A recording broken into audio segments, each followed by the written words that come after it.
Flip.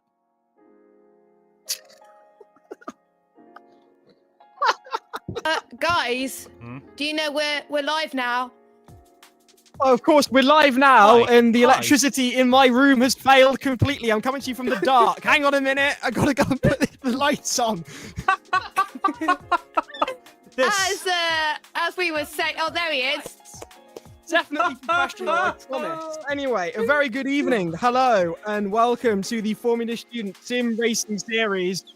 I'm Giles Cosgrove. She's Jess Ball. He's James Monty Montgomery, and we are here with a racing series where the action on track is more exciting than the text messages of one of the team principals. It is all guns blazing tonight. You do not want to miss it. All eyes on Bolton as they try and keep their championship hopes alive.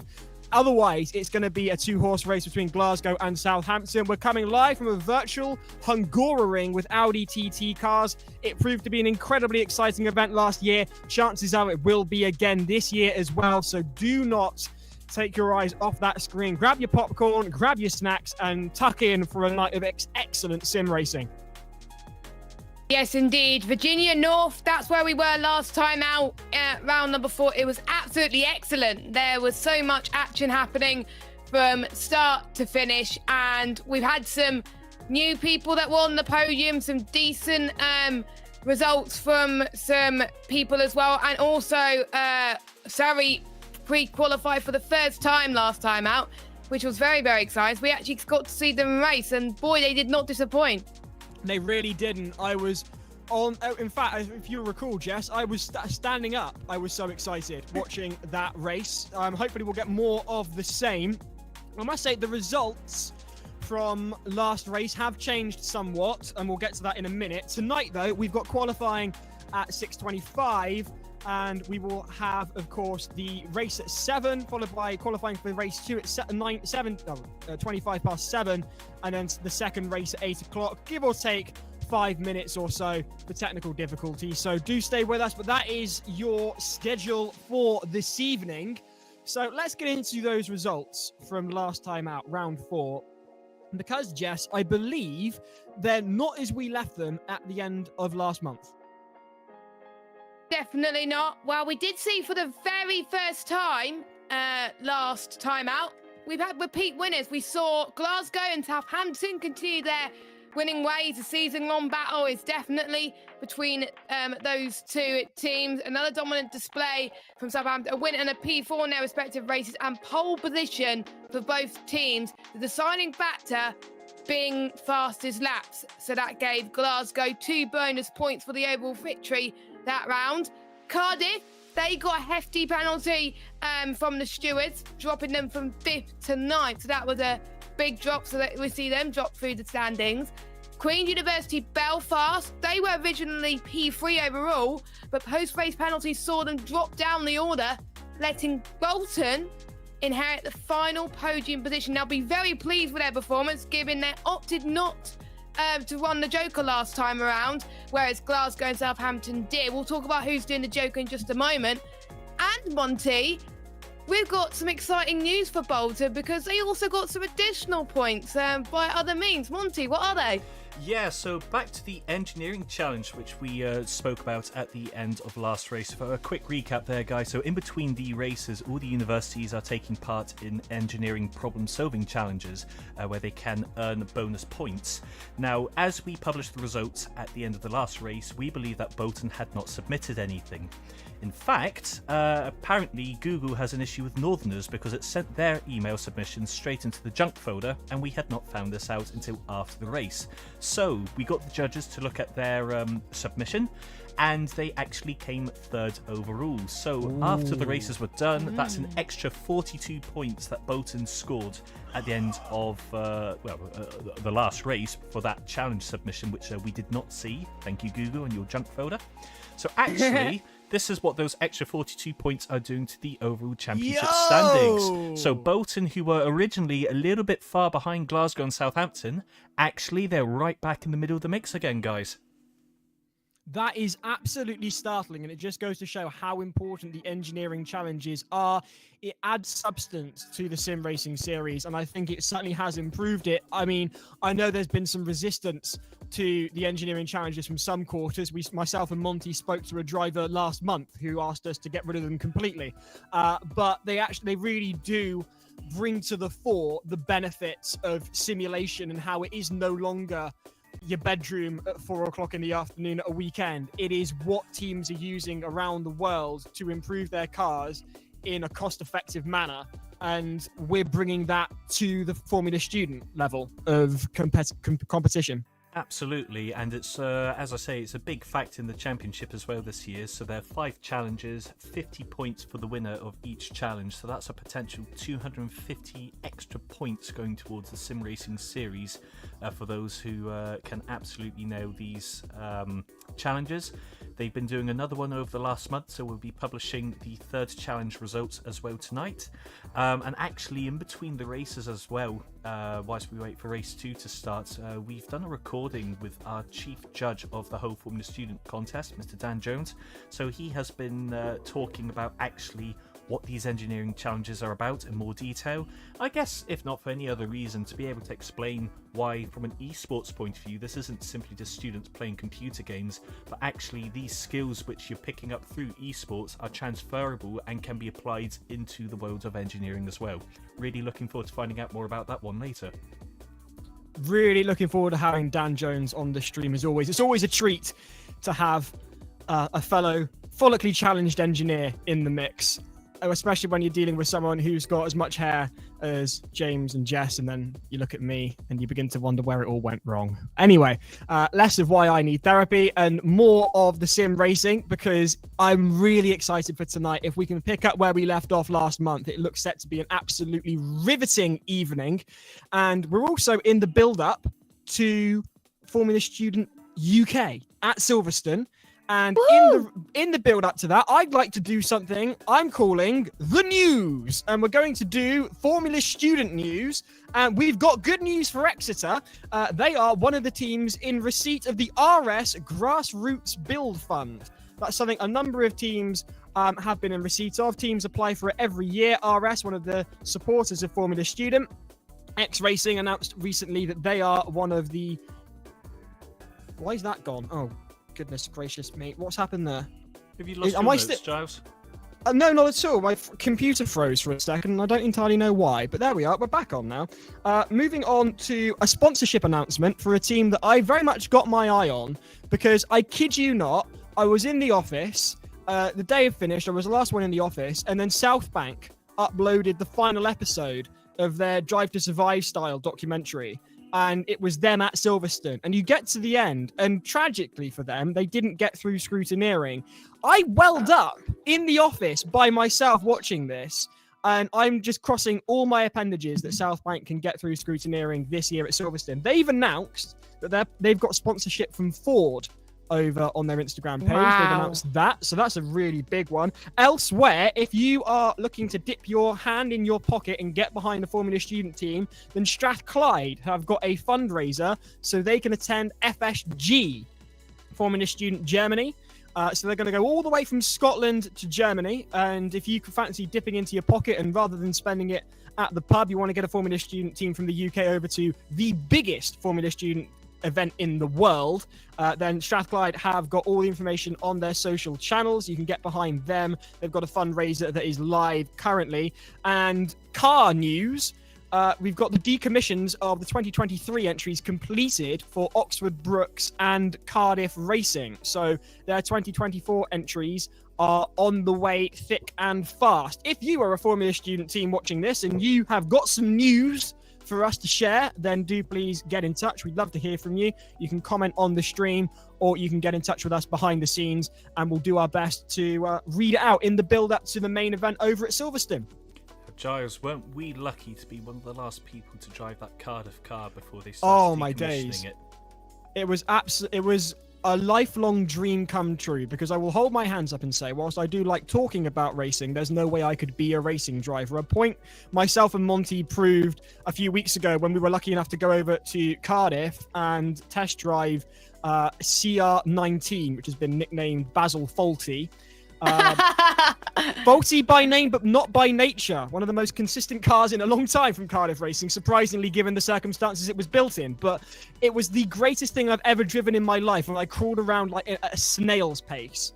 But it was like nothing else I've ever driven. I mean, I've driven Aston Martins, and yet I'd still prefer to drive a Formula Student car because they are just that good. You'll be able to see some of that at Silverstone later in the year, so all the more reason to come to Silverstone to watch myself and Monty try and drive a Formula Student car. I mean, how hard can it be?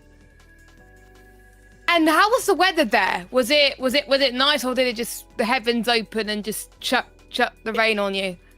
It was Welsh. It was very Welsh. It was sunny. It was windy. It then hailed, and then it poured down. Oh no! All in the space of about 5 hours. It was classic 1st of March weather in Wales. I don't think we got above 3 degrees at all for the whole day, and looking at some of the footage of the recording afterwards, I've got a really red nose. I promise I wasn't drinking. That's me being cold, just as a heads up. Disclaimer right now. I actually can't wait to see the footage, to be honest, and it's really annoying that I can't drive a Formula Student car because you need a license, a full driving license, and that's the requirement needed if a student wants to actually be the one driving the car at Silverstone because of insurance. So, but don't you worry, me and Monty have got something planning in the works. We're sorting out some stuff this week, so I'm gonna get involved in something. It may not be driving an actual car in real life. It may be something else though. But you'll see. I won't be missing out on the fun. But yeah. You'll be keeping an eye on that just before the season ends, so... Looking forward to seeing that. I mean, put it this way, just because you've got a driving license doesn't necessarily mean you'll be any good at driving a Formula Student car. Exactly! Monty, all I'm going to say is, roll VT.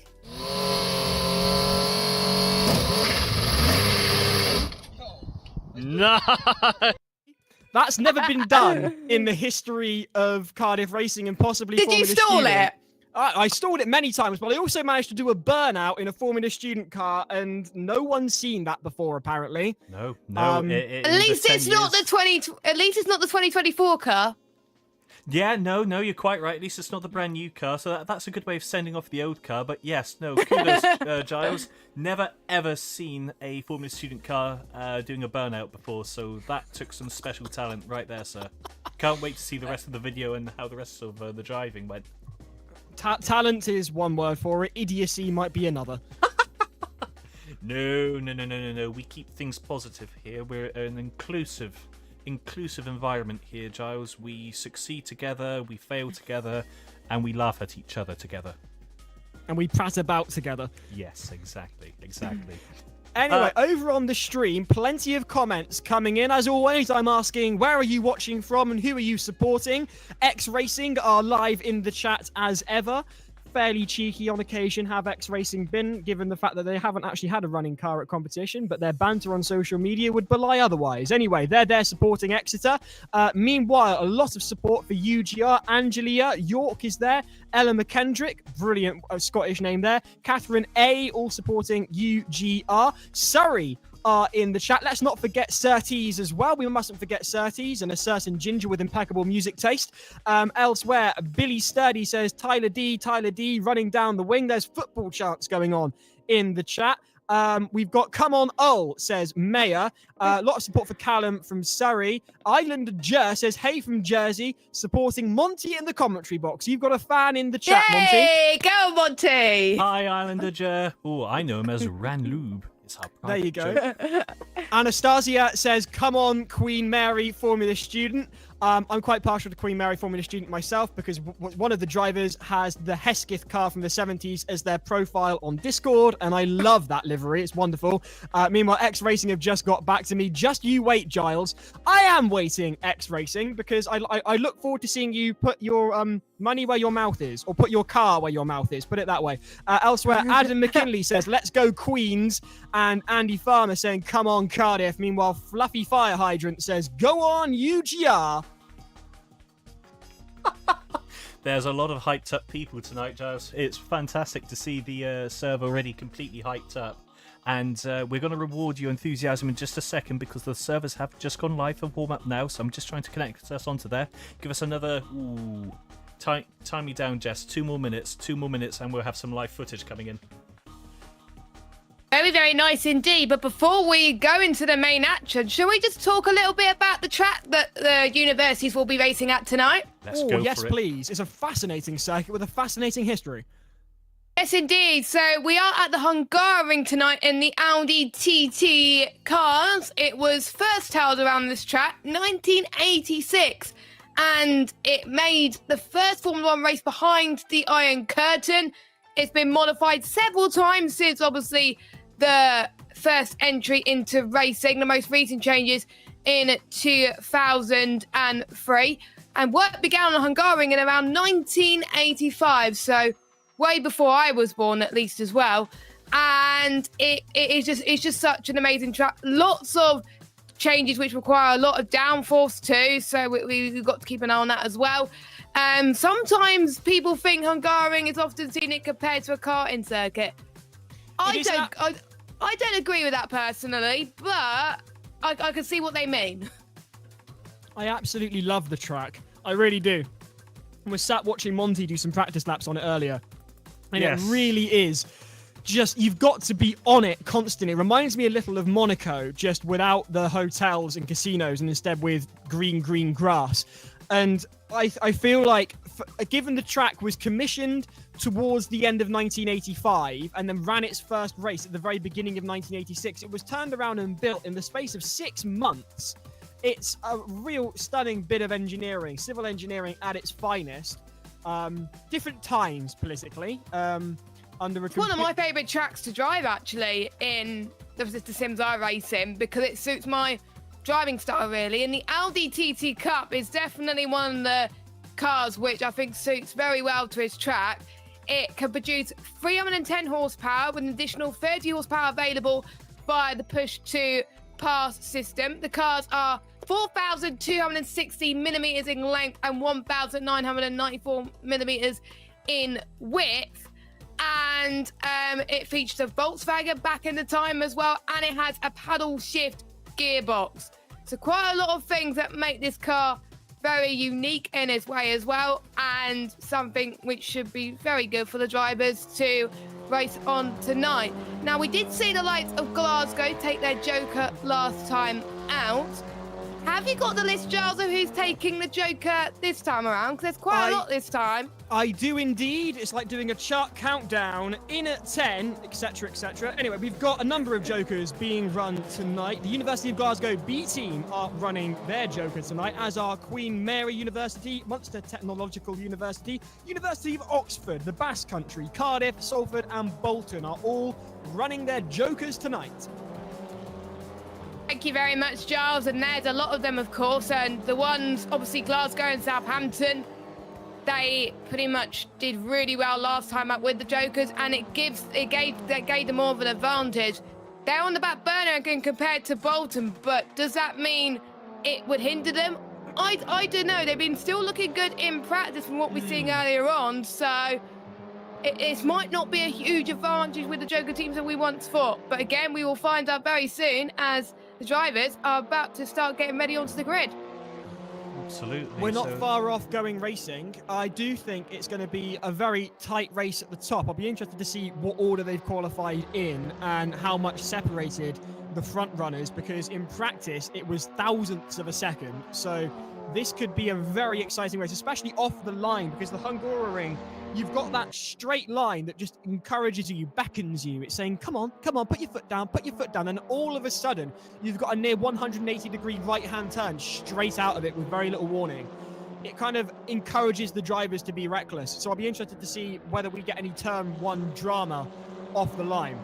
It will be interesting to see. I think you'll be very pleased with who's going to be on pole position tonight, by the way, Giles, for the first race. But that's as much as you're going to get from me just now. Incidentally, guys, apologies just before. Don't know what happened when I hit live stream and it showed you a whole face of me. That was not supposed to happen. It was supposed to show you what you're looking at now, the live stream. So I don't quite know why it decided to do that, but There you go. You've Ali- got what Ali- matters Ali- now. No, your face was beautiful, Monty. Wow. Don't. You've got a gorgeous face and a gorgeous beard. It's the beard which is making the face gorgeous. If I got rid of the beard, then you'd have to actually see my face, and then you know, I've seen never mind. photos of you rocking a full Chewbacca. Yes, I used to have long hair as well. There seems to be emojis of me on the Discord channel in my former Jesus look, as they call it, rocking around. So Here we go. We're lining up, yes. I think. No, not quite. We are about to line up. So, guys, that is the end of warm-up. We're about to go into a 4-minute stand on the grid as we get ready. So we'll show you where the cars are qualified. Don't forget, though, we've had 41 teams pre-qualified tonight. So we are live streaming the top 20. The other 21 competitors are in server 2. You will see in the comments there are live timings for both server 1 and server 2. So what's happened here is the qualifying session, which happened just before we went onto the server for you guys to see, determined the fastest 20 will be on the server we're looking at now. Everyone else is in server 2.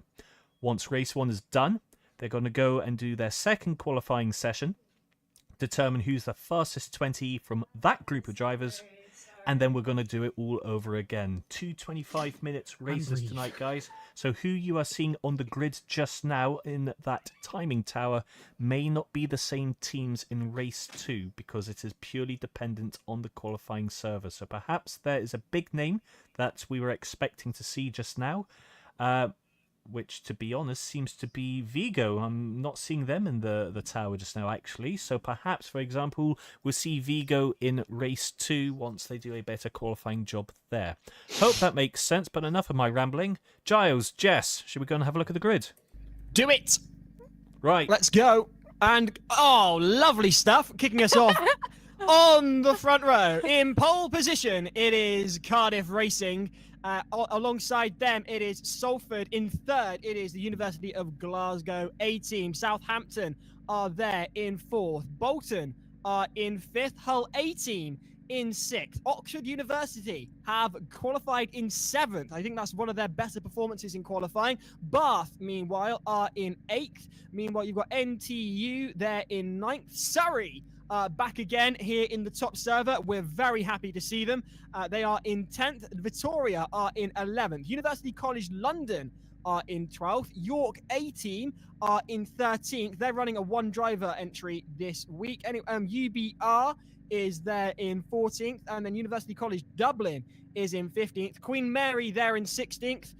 Queen's University Belfast are there in 17th. Hull B team are in 18th. University Wales, Trinity St David are in 19th, and Munster Technological University are rounding out your top 20 for race 1 of round 5 of the Formula Student Sim Racing Series 23-24. Giles Cosgrove, Jess Ball, and James Montgomery in the commentary box, live from a virtual Hungaroring with Audi TTs, moments away from going racing.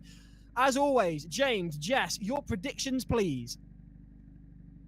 I'm going to say, I'm going to give it to Bolton. I think Bolton are probably going to climb up the field and potentially take the victory today, because you know how turn 1 Giles could get very spicy and tasty, especially in these cars as well, let alone the F1 cars that you see on a yearly basis when they go there as well. So I'm going to say Bolton is going to pull on a few surprises. Monty, what about you? Well, before I do that, I'm intrigued to see why Bolton are slowly rolling backwards. I've never heard That's of what a I've jump noticed reverse that. start before, but this could be interesting. So, in theory, this should be Bolton or Salford's race this evening, because they're utilising their jokers, so they are running 5% lighter than all the other competitors around them. That's mathematically not quite right. It's the other way around. All the other competitors are running 5% heavier compared to them. So in theory, it should be Bolton or Salford. They have to win this because they sacrificed the previous round running the extra weight, whilst Glasgow and Southampton ran away with it. So by logic, it should be theirs to win tonight. I'm actually going to put my money on this man here, Jonathan Wheater, in second place for Salford. He has been a very good driver. He, I believe, has been the lead driver for Salford since the first season. He seems to be all geared up for doing the first race tonight.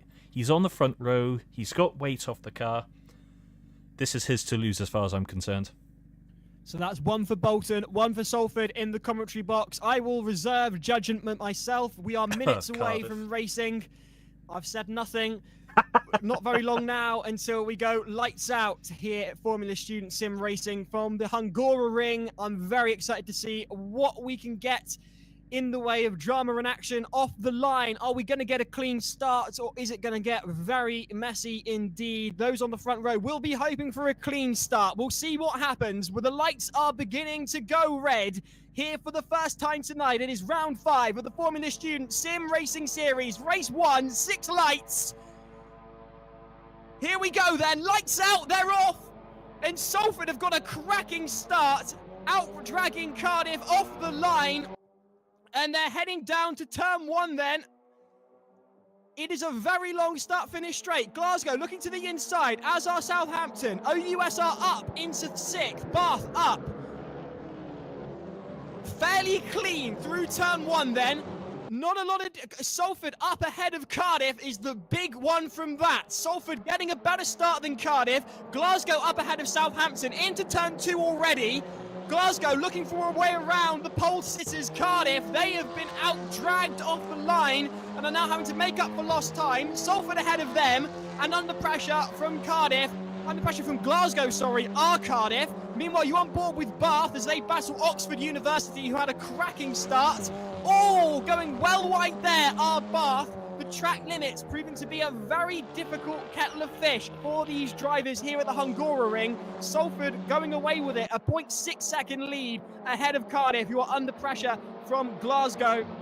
No massive drama off the line as we were expecting. Fairly clean, in fairness, to the students tonight. Glasgow hunting down Cardiff. Salford pulling away. Bolton still sticking with their championship rivals, looking for a way around the outside. Are Bolton on Glasgow? Glasgow so focused on Cardiff, they've forgotten to look in their rearview mirrors, and it's full of the blue and yellow of Bolton, who will be determined to make the use of their joker that they're running tonight. Glasgow ran it last time, so they are 5% heavier, and yet they're still quicker currently by a good 0.5 of a second, and that is really bad for Bolton. Not Bolton, Glasgow. Meanwhile, there is University College London putting Bath under pressure, getting very squeaky there. Bath not got much of a reply beyond a defensive line. Surely College London can out-drag them down through here. There we go, down the inside, the right-hand of a turn run coming up for them. Can they get through? I think University College London do have this. Fantastic apex there from College London as they out-drag Bath down there, and they claim 7th position. Up ahead of them next to go up the grid, it is Oxford University, who are battling it out with Southampton at the moment. Oxford University piling on the pressure on Southampton. Up ahead of them, it's Bolton. Bolton concerned with Glasgow. There's not a lot separating the teams here tonight, and that is absolutely fantastic, but it's also incredibly clean. We've seen a couple of offences when it comes to track limits, but I'd want, is there a strike policy in operation when it comes to track limits, or is it one and done? Oh, it's a bit of a rough one, to be honest with you. We are basically going for just don't repeat offend. If we get repeat offences of it, we'll be monitoring it. All the teams have been briefed if they see repeat offenders to raise a protest, and we will investigate it after the race tonight, basically. I see. So keep your eyes peeled on the stream. Chances are you'll spot it. And meanwhile, Oxford University are in 6th. Ahead of them is Southampton. Behind them, University College London. Bath are down in 8th, having been out-dragged by UCL. Bolton are in 4th, determined to hunt down Glasgow, who are a second faster, and yet Bolton are running their joker, so are 5% lighter. Yeah, not ideal for Bolton, but bearing in mind the track temperature tonight is 41 degrees Celsius, so there may be certain teams that may be struggling with the temperatures. A bit hot as 22 St. David had a spin and got caught by one of the cars passing him as well with a potentially unsafe rejoin. These bends through here, it's very tricky for the drivers, so I completely understand. And Salford also having a bit of issues as well. So that's allowing the likes of Bolton to make their way through too. So we've got Salford that's leading, Cardiff in second, who's 5 tenths behind Salford, so they're catching up as well. Queensberry down in 16th, and he's chasing down Queen's Belfast. So two of those teams. Or as we got, I think, is it Bath and York going side by side in towards turn 3. And I think it was a bit squirmy on exit once again. They go up the hill towards turn 4. They've got to avoid that sausage curb as they head through. And then that's past turn 3. Now it's towards turn number 4. I'm getting confused with the corner numbers. Here we go. That is turn 4. That is where I think we've seen a lot of people exceed track limits in practice. As Bath covers off to the right-hand side. York is right on the gearbox as well. Can they do it through the double chicane? The double chicane is very tight and twisty. I like to call this track Monaco without the barriers, and this is why York was struggling next to those nasty curves in that double chicane, Giles. York are going to be determined to make this position up on Bath because they're one of the teams that's running with a one-driver entry tonight, as are University of Wales Trinity St David. So gutting for them to be down in 20th. That's going to inhibit points that were already limited because of their one-driver entry tonight. Might be their first time though, so I think for the first time you went through a one-driver penalty, you don't actually get penalised on the points, but we'll see there. Meanwhile, Queen's Belfast under pressure from Hull B. They're there in 14th on your screens. Meanwhile, behind them, you've got a bit of a skirmish going on as well. It's all going on down the back of the grid. Queen Mary down into 17th, having been overtaken by NTU.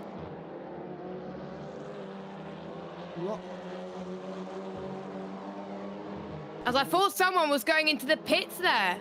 Yeah, I was going to say it's a bit early for that one yet. However, you're quite right, Jess. It's really hot temperatures tonight. This is going to be the story. So I think what all the drivers are doing just now, they're trying to make the tyre survive because actually the track temperature has really creeped up to 43 degrees as we've gone on today. I'm going to shut up for a second because we've got a pass going on, Jess. We do have a pass going on as Nottingham Trent University's tried to send it up the inside and towards turn number 1. And that was a lovely move from them. And we got the whole B team wanted to join in the fun as well, and they got a bit of slipstream down this straight, heading in towards turn 2 they go, down the winding parts of turn 3 coming up as well, as all 3 of them behind go side by side once more. This is a track which is really hard to overtake, but these Audi TT cars, they have proven that you can overtake through here as well. Queen's Mary's going to try and send it up in one car, and that did not work at all. Oh, dearie me. Just as we were talking about how clean and precise these drivers are being tonight, we end up with something like that. Queen Mary well off and then back off again, having collided with University of Wales Trinity St David. That's going to take more than a sink plunger to get that dent out of the side panel there, and I believe that might be Queen Mary's race over tonight. That's also going to take me a bit longer than I was hoping to sort out protests in the week, Giles, because that was a fantastic example of dangerous rejoin on a live stream. So thank you very much to Queen Mary for that perfect example there. Anyway, looking at other people who hopefully won't do the same, Giles. You're on board with Hull B team. I do notice that Hull A team just appeared in the tower briefly up the top and then have gone away again. It's rather interesting, but there we are. You're on board with Hull B, who are under pressure from Hull A. This is really weird. How have they ended up together? Hull A out-qualified Hull B ages ago, and now all of a sudden Hull A are fighting back with Hull B. This is really interesting because will B give way to A? It's essentially like having teammates from the same team racing against each other. I do think Hull A must have had some sort of technical difficulty. Meanwhile, Munster Technological University have entered the pits. I believe they are the first team to pit. It is hot out on track. Have they cooked their tyres already? They're dropping down the running order in need of fresh rubber, I would imagine. NTU, meanwhile, having a bit of a go with Queen's Belfast. Not quite managing it just yet. They're side by side now. Nottingham Trent trying to get past Queen's Belfast for 13th. Queen's Belfast haven't got the racing line, but they outmaneuver them round the outside. A fantastic bit of driving from Queen's Belfast to maintain that position as they go ahead, clipping the apex nicely there, making use of all of the track, not actually going outside the track limits. Really well done from Queen's Belfast, under pressure from Nottingham Trent. Absolutely loving this. Sparks kicking out of the exhaust. University College Dublin, meanwhile, have got an entire concertina of traffic behind them. I mean, we talked at Silverstone last year. Track limits, Giles from Surrey. Dear, yes. Surrey, oh dear.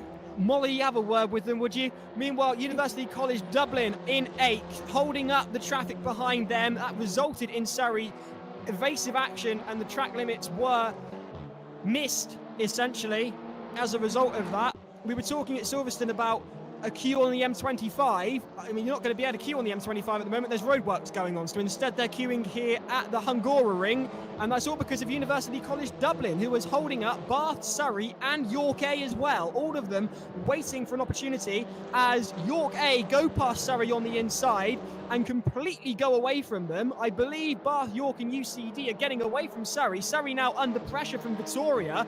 What is going on with Surrey all of a sudden? Surrey's dropped back a little bit as well, and I'm a bit surprised that some of these teams are not going into the pits, because if they're stuck in this traffic, they're going to have some air, which is not going to help them, and if they get some clean air, then they'll be able to pull some faster lap times and potentially get ahead of them with the undercut. So we'll see what they can do. The UCL have taken that opportunity, so we'll see what happens to them, but they might have got damage as Oxford gets past Southampton up to 5th spot in the timing tower. Looks like they're having a battle here as Oxford has had a bit of an off. So Southampton is back up to 5th. Southampton clinging on to a top 5 position, the final top 5 available, as some of the teams look a bit interesting through that corner there. There's a white line there for a reason. It's not the 80s. You're not supposed to inhale it. You're supposed to, you know, obey it. Anyway, Bath under pressure then from Surrey, looking to the inside are Surrey, side by side they go. Surrey have got the racing line. Can they get their pace on and get ahead of Bath? Yes, they can. Bath then under pressure from Victoria, who look to the outside, clipping the grass in the process, trying to find a way round the team from the southwest. And you can see damage there on the side of Bath. They've not had an easy time of it. And Victoria are not going to make it easy for them now as they go toe-to-toe, wheel-to-wheel, mere inches from the bonnet of Victoria and the bumper of Bath. On board with Bath now, you can see Surrey getting away from there. And you're on board now with Victoria. You can see how close they're getting under braking. Not a lot separating them. One mistake from Bath, and that will see them outside of the top 10. Victoria from Portugal determined to claim that final top 10 spot. And points do mean potential gains in the championship standing. So the more points you gain, the more it's going to help you in many ways. So we are seeing, I think, Victoria going into the pits right now to get their stops underway. I wonder if we'll potentially see some 2 stops due to the rising track temperatures, as that was an interesting line going into the pit lane. So they're going to go in now as well. So two or three teams are coming to the pits already. How will that help them? We will see. Salford's pulled off a very big lead over Cardiff, 1.6 seconds. It was around about 5 tenths earlier, so Salford's joker is definitely helping. And Monty's prediction of Salford doing well is definitely coming to fruition. So it looks like Monty is winning on the predictions tonight. Someone's gone off. That's York.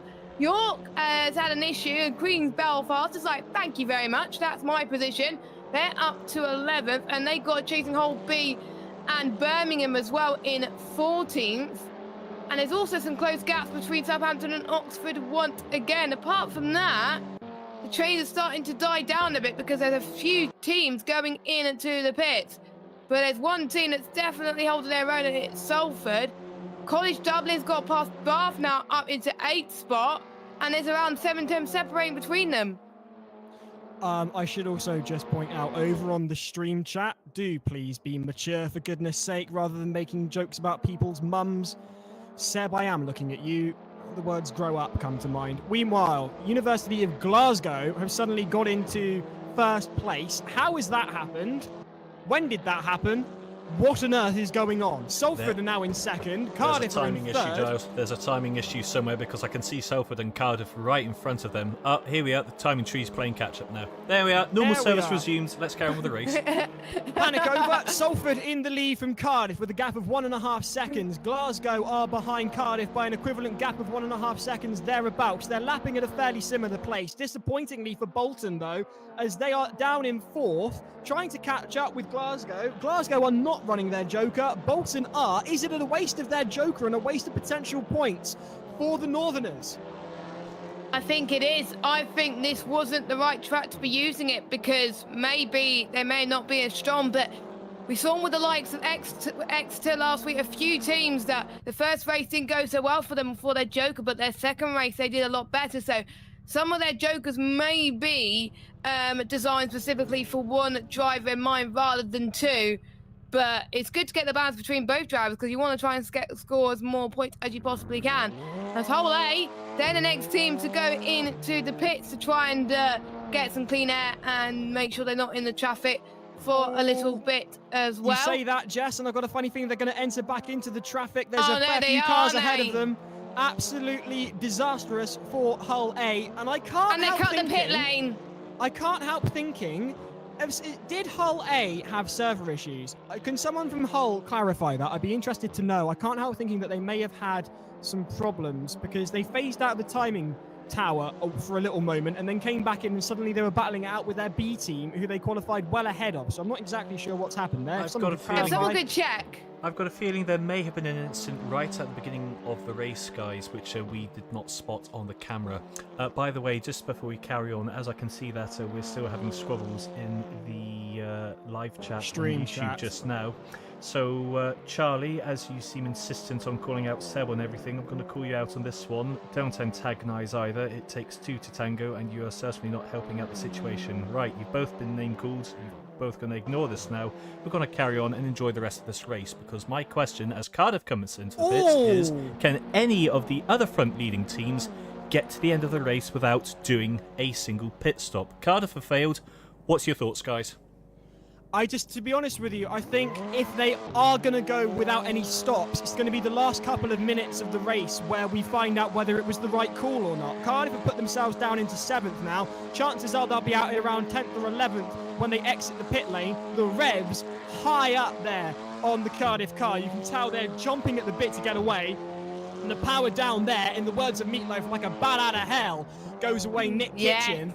And can they make up the places in time for the tyres to truly cook on the front runners, or will the front runners preempt that and pit themselves, and we'll see a return to the order that we started the race in? I'm not entirely sure. I think it will come down to the last 5 minutes. I really think so, Giles. It's going to be all about the tactics here. I've been looking carefully. All those who started on medium compounds fell into the pits within the first 10 minutes. You can see, by the way, what compounds they're running. If you look at the tree, guys, just to the right of their gap, there's either an H or an M to let you know if they're on the medium or the harder compounds. Some gambled for the medium. It's failed. They've all gone into the pits. Now we're into the territory of can those on the hards make a single set of tyres last? I've got a feeling that Bolton may have a chance to make up a little bit of time here, because with less weight on their car, they're going to be using less of the tyre. So I'll be intrigued to see if over the next 8 minutes they can start clawing in the gap to Glasgow, or if indeed we suspect, are they actually struggling for pace tonight? We could have completely misjudged Bolton and their strategy, and they may be able to pull the rabbit out of the hat or the victory out of the tyre. Salford's in. That was a laboured metaphor. Salford into the pits then. Thank you, Jess. That is absolutely monumental. The race leaders are in the pits. What are they going to come out on? What tyre compound have they selected? The timing board will be able to tell us as soon as they exit the pit lane. Surrey entering the pit lane. This is absolutely blowing the race wide open. Glasgow leading then. Surrey in the pits. Salford exiting the pits. Bolton on the hunt. A gap of 1.6 seconds. What have Surrey chosen as their car compound? It is Hards then. They've got 7 minutes to go. And it's a really interesting choice, I've got to say. I thought they would have gone on mediums. I thought they were going to go on mediums. That would have easily gone to the end, but maybe they just want to push flat out till the end of this race. That puts them into 5th spot.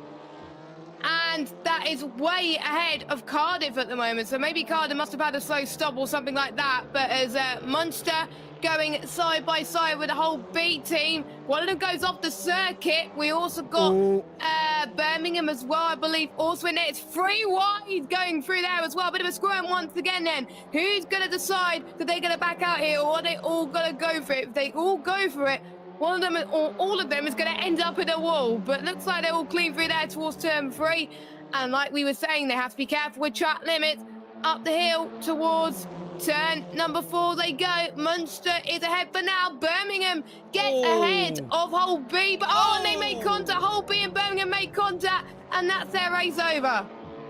I would point out, I'm currently sharing the Cardiff University student radio station with some people who are actually doing a radio show live, and they're probably wondering why I'm making noises as if I'm about to give birth, but there we are. It's so exciting that I can't help but squeak and squeal as Munster hold on to 11th position, the rest of them losing their heads. Meanwhile, Bolton are in. Bolton are in the pits. It wasn't a gamble on a hard no-stop strategy. Southampton's in too. They are struggling for pace. Southampton in as well.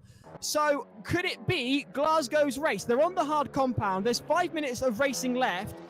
The question has to be, will Glasgow pit at all? Or have they gone long, gone hard, and will they take the win home? Well, it's going to be tough I think it's due to the track temperatures, as that those two, Southampton and Bolton, they've been rivals for many, many seasons. How is that They're happening? racing each other in the pits and they posted with each other. That's like what we could see in an F1 game. What is going on here? As they go through the middle of turn two, here comes Bolton then, past Southampton, but Southampton's going to have none of that. They're bumper to bumper, and Bath is winning this as well. Clips the right-hand curb. They're not going off the track this time, and you can see Southampton is flashing the headlights, and it's not even dark. Heading towards turn 4 and 5 they go. That is where we see most of the incidents happen right now. We got Victoria and NTU making moves, but we got Southampton versus Bolton. I don't think Southampton could go for it there, but they could have the space to do it if they want to. Oh, no, I think Bolton might just have this. That was a bit of a bump on the curves from Bolton, so that's allowing Southampton to close the gap on Bolton. They're getting desperate, are the team from the north. I said at the beginning of this race, it was theirs. Not so much to lose, but certainly the attention would be on them, because this is essentially what it comes down to for Bolton in terms of a hope for the championship. And Glasgow are in the pits. Glasgow are in the pits, and all of a sudden, I think for the first time this season, perhaps, Oxford University are leading a Formula Student Sim Racing Series race. How long that will last for, I couldn't tell you, but Oxford University are in the lead. Glasgow in the pits, Salford in 3rd, Bolton in 4th, Southampton in 5th. Will they take the gamble? Will Oxford take the gamble and stay out? They got the gap, but it'll be interesting to see. Did Glasgow stop? Did Glasgow actually stop? I think it's for tyres. Or was it a drive-through? It's hard to tell. I'm not certain they stopped. Someone do correct me if I'm wrong, but I don't actually think I saw Glasgow stop, which is an interesting one. I may have been distracted, but there it is. Salford. I think it was around about the right time, but if someone could put... The servers are not logging a pit stop there. I think Glasgow just went through the pits, but didn't actually stop for tyres. Yeah, I couldn't help thinking that it just seemed a bit quick. Lost... Yeah, because I thought they would have dropped behind Cardiff and Bath and Southampton and Bolton, but then they were ahead of them. Perhaps that was a sudden strategy call from the team. They went into pit and then decided against it, so just drove on through the pit lane. Is that legal, Monty? I mean, it's a complete waste of time. There's nothing saying that they don't have to stop. If they can make the tyres last, then go for it. So I don't quite know what Glasgow have done here, because unless they have it's stopped not for a pit mandatory. stop, You don't have to do a pit stop if you don't want to. If you can get the tyres to the end. Exactly, go for it. That is the addition for this season, that they don't have to pit compared to previous seasons. So some of them could stretch it out a little bit. I'm just a bit bemused. The gap is coming down, but not by a lot. So an interesting choice then from Glasgow, who put themselves down in 3rd. They were leading. Oxford University now in the lead. The chat going wild as a result. They are a whole 9 seconds ahead of Salford, who are in 2nd. In 3rd, it is University of Glasgow, as we've just been discussing. In 4th, it is Bolton. In 5th, Southampton. 6th is Bath. And Cardiff, who started on the front row in pole, are all the way down in 7th. 19 seconds behind your race leaders, who are on the screen now. Oxford University, with a minute and a half of racing left to go. I'm not entirely certain whether Oxford have pitted yet. Well, will they have enough fuel to get to the end? Will they have enough fuel to get to the end? Serious coasting. We're riding on board with Oxford just now. They are coasting. They are gambling for 0 pit stop. Nev Cohen is in the chat just there, one of the Glasgow drivers, saying that you can't make it to the end of the race with fuel. Oxford are trying to define against that. I think they ran out. They're slowing right down.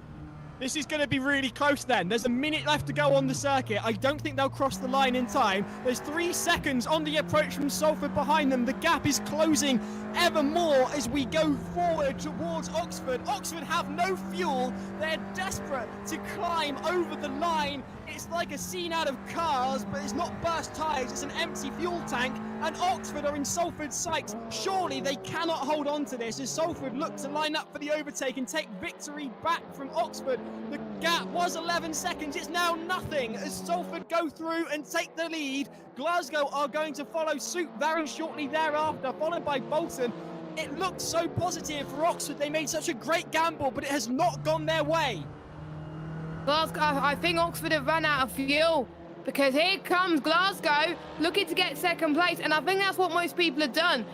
Most people that want the hard tyres can get those tyres to the end, but some of them are just pitted for fuel. So some of them just pit for fuel and then get in the tyres to the end, which is very interesting due to the track temperatures.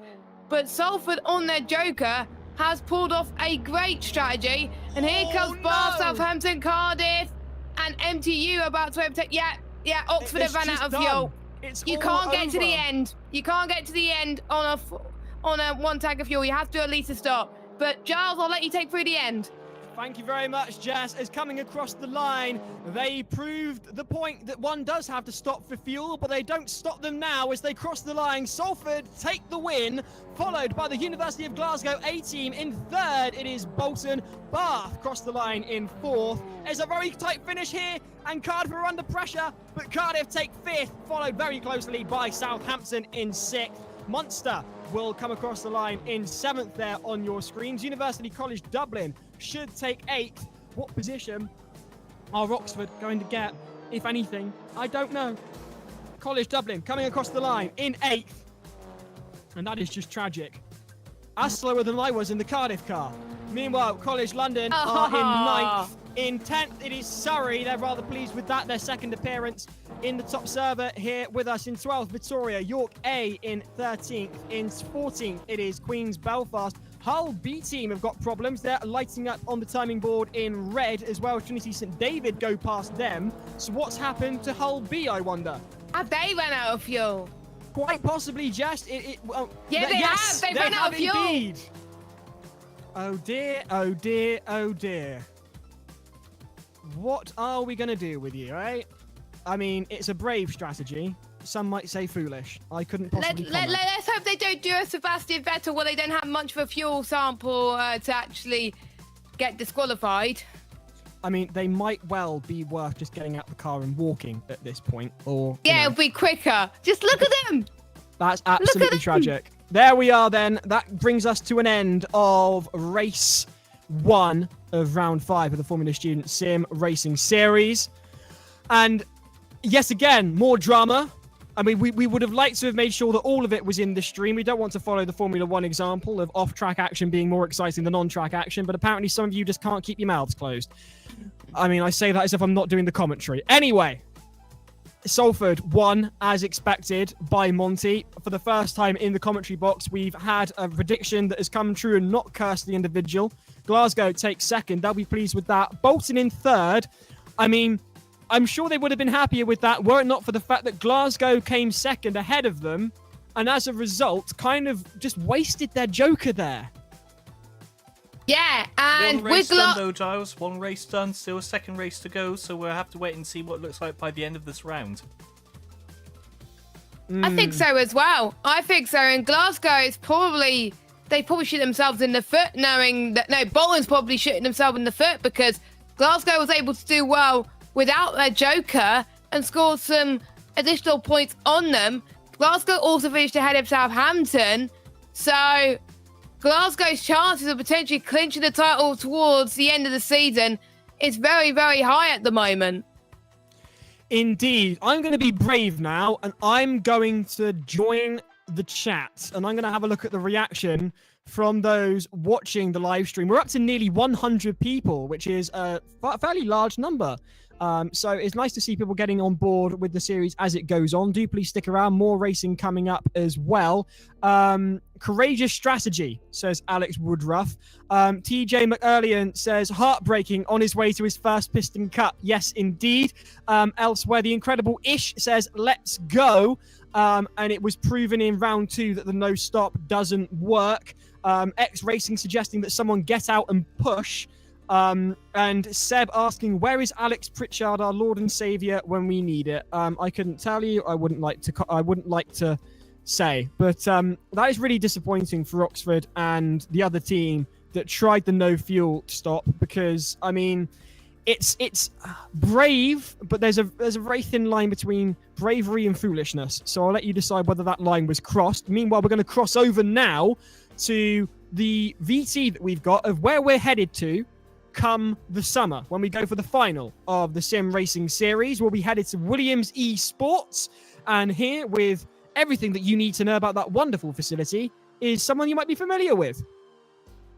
Hey guys, welcome to the Williams Experience Centre, where we're going to be hosting the final round of this season's Formula Student Sim Racing Series in their eSports Centre. I'm joined with Michael Preston, the eSports Chief Engineer for Williams eSports, who's going to be showing us around the facilities. Shall we go? Yep, let's go.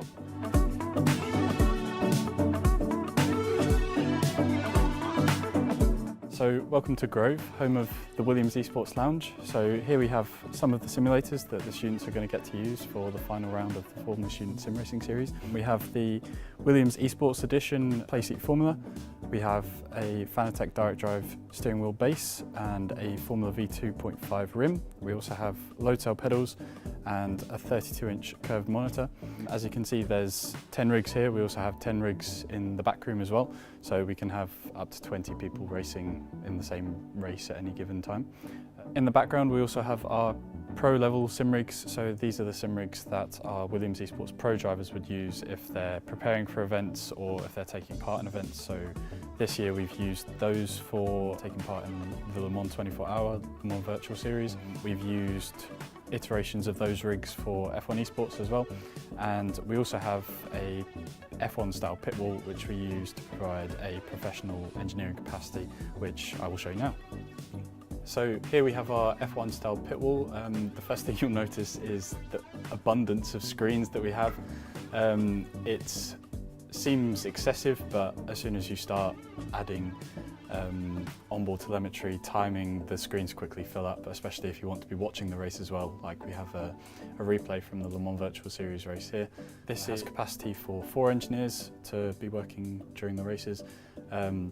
We also use this for running events in the eSports Lounge as well. So if we're running LAN events or corporate events, then this is somewhere that we can run those events from if we're running session lobbies or doing admin for that kind of stuff as well.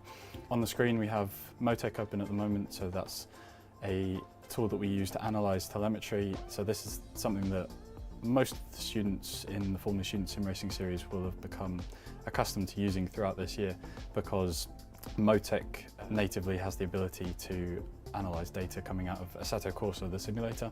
So that's where there's one real area of crossover between sim racing and real life, is that this is a tool that's used in professional level motorsport, and the students can be using it, getting data from their sim rig at home and learning everything that they'd ever need to do using this software at a racetrack.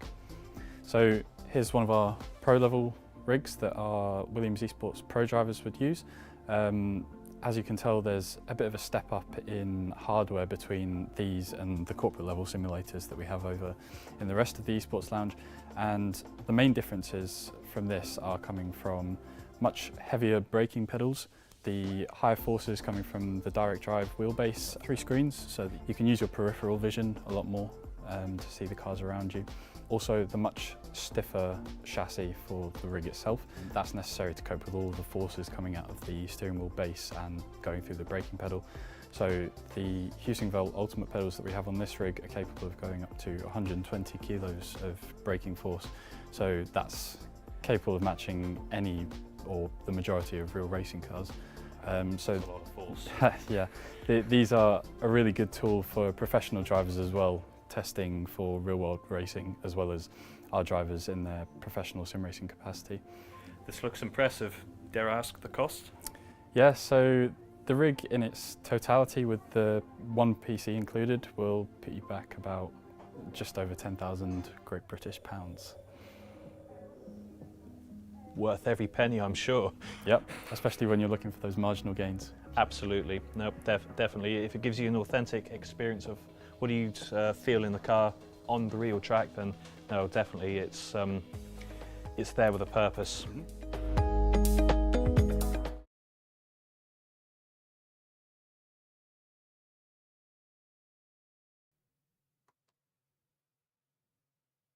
Welcome back to the Formula Student Sim Racing Series Round 5, and joining us in the commentary box is the winner of Race 1, Jonathan. Thank you ever so much for joining us in the commentary box, sir.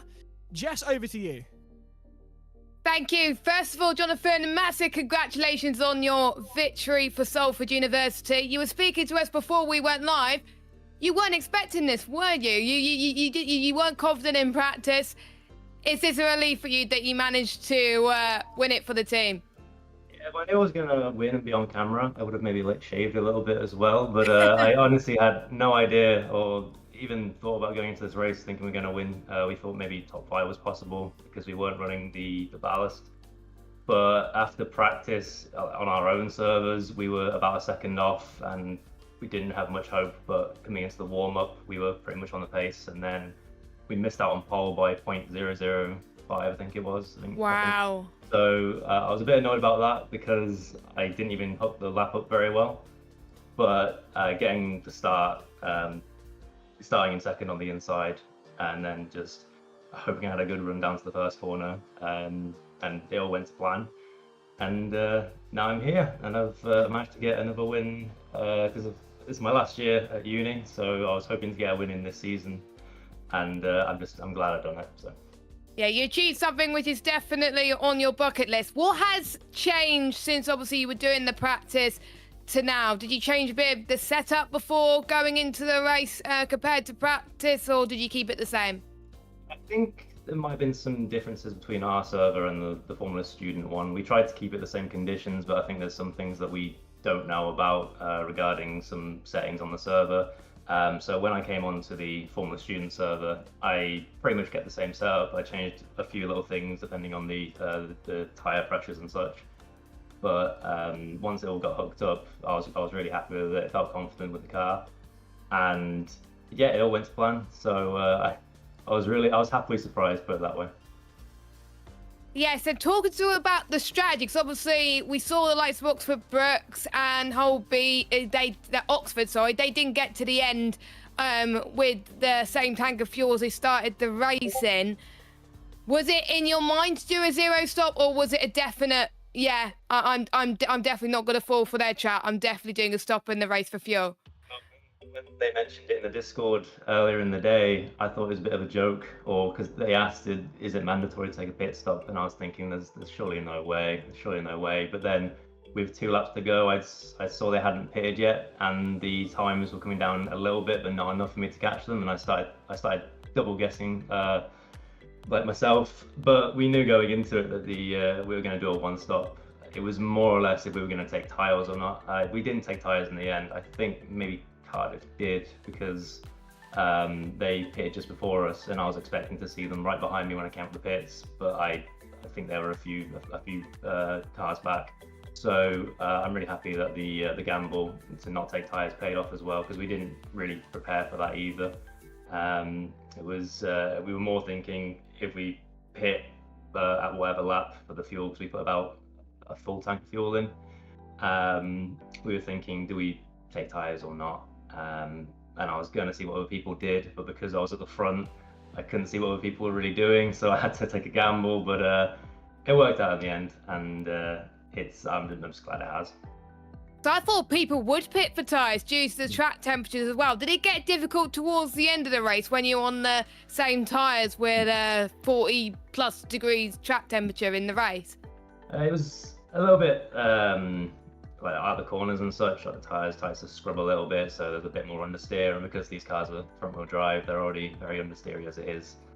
But it wasn't a terrible, it wasn't unmanageable. I was quite happy with it coming out of the pits. I saw Glasgow come out of the pits as well, like right behind me, and I wasn't expecting to be that close, and it was in the back of my mind thinking, have they taken tyres? But I was happy to keep the gap, and it was all under wraps. Yeah, definitely. I think, should we get some questions from Giles and Monty? Giles, I'll go to you first. Thank you ever so much, Jess. Jonathan, absolutely fantastic stuff there. I mean, you got off the line immediately. There was no thinking about it. Did you know in that moment when you qualified in second, I should have had this, I should have had pole? Yeah, I did, because I was talking to my teammate on WhatsApp, and I was saying I didn't even get a clean lap.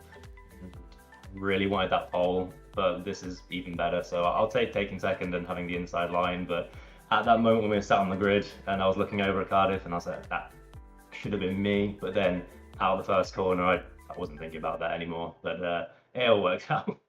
I've often found that when you're on the back foot, it gives you that extra bit of aggression just to prove a point. And clearly, you've proven that point very well. Going forward, where are you? What are we expecting going forward in the rest of the racing series? And my lights have just gone out, because of course they have. Bye, Giles. You feel free to answer. I'm just going to go and put the lights on and put a couple of pennies in the meter. I think for us, we're not in the title race this year. Unfortunately, we don't take part in the engineering challenges. We just didn't have the resources this year. We're trying to focus on the real car, but we are hoping next year that there'll be more people wanting to try the sim racing, and then even if they're not trying to do the driving, they'll be more interested in the vehicle dynamic side or the performance side of things. So going forward, title, no, not for us. It sounds a bit silly to say that when you're in a racing series, but we have to be realistic. We haven't taken part in the engineering challenges. It will hurt us because it's 150 points we're missing out on, and a few teams have already jumped up and taken some spots. So our plan is just to go as fast as we can, see what happens in the next round, and it's Silverstone, and we're going to have fun doing it. Wonderful stuff. Talking of the real car, I always like to ask, how's that coming?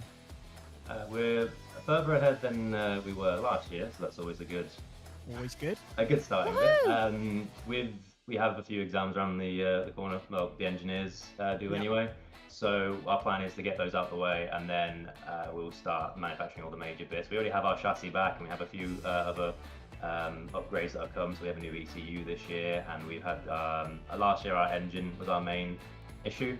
But this year we've managed to fix those issues. It now starts up very nicely. Okay, And it's really, it's very positive, and we're hoping to actually get onto the track this year. Are you running an IC or EV? IC. IC. What power unit have you got? Sorry, what was that, Giles? What power unit have you got? It's a Rotax DS450. It's a one-cylinder. Okay. So it makes a lot of racket. I was going to say that'll make a very distinct noise out on track. Yes. So fingers crossed you get there, because I'd love to be commentating over that one. Try and do you proud. I will cross my fingers, toes, and other appendages for you. Jonathan, it's been an absolute pleasure having you here in the commentary box. Giles, do you have any questions? Yeah, I was just going to throw in one last thing. So just for a bit of extra context for everyone out there, Jonathan's been part of the FS Sim Racing series since the original series. So whilst in one way, congratulations, sir, that you're graduating at the end of this year. We are going to miss you because you have been an integral part of this series for many years. And with that, those who may remember, Salford were the runners-up in the first full season of the FS Sim Racing series as well. Jonathan, well done though, because you have at least got one unique record compared to all the other drivers in the series this year. You have managed to win at least one race in every single season that you have taken part in. So I'm glad you've been able to keep that going in your swan song season. But, Can I get that framed, please?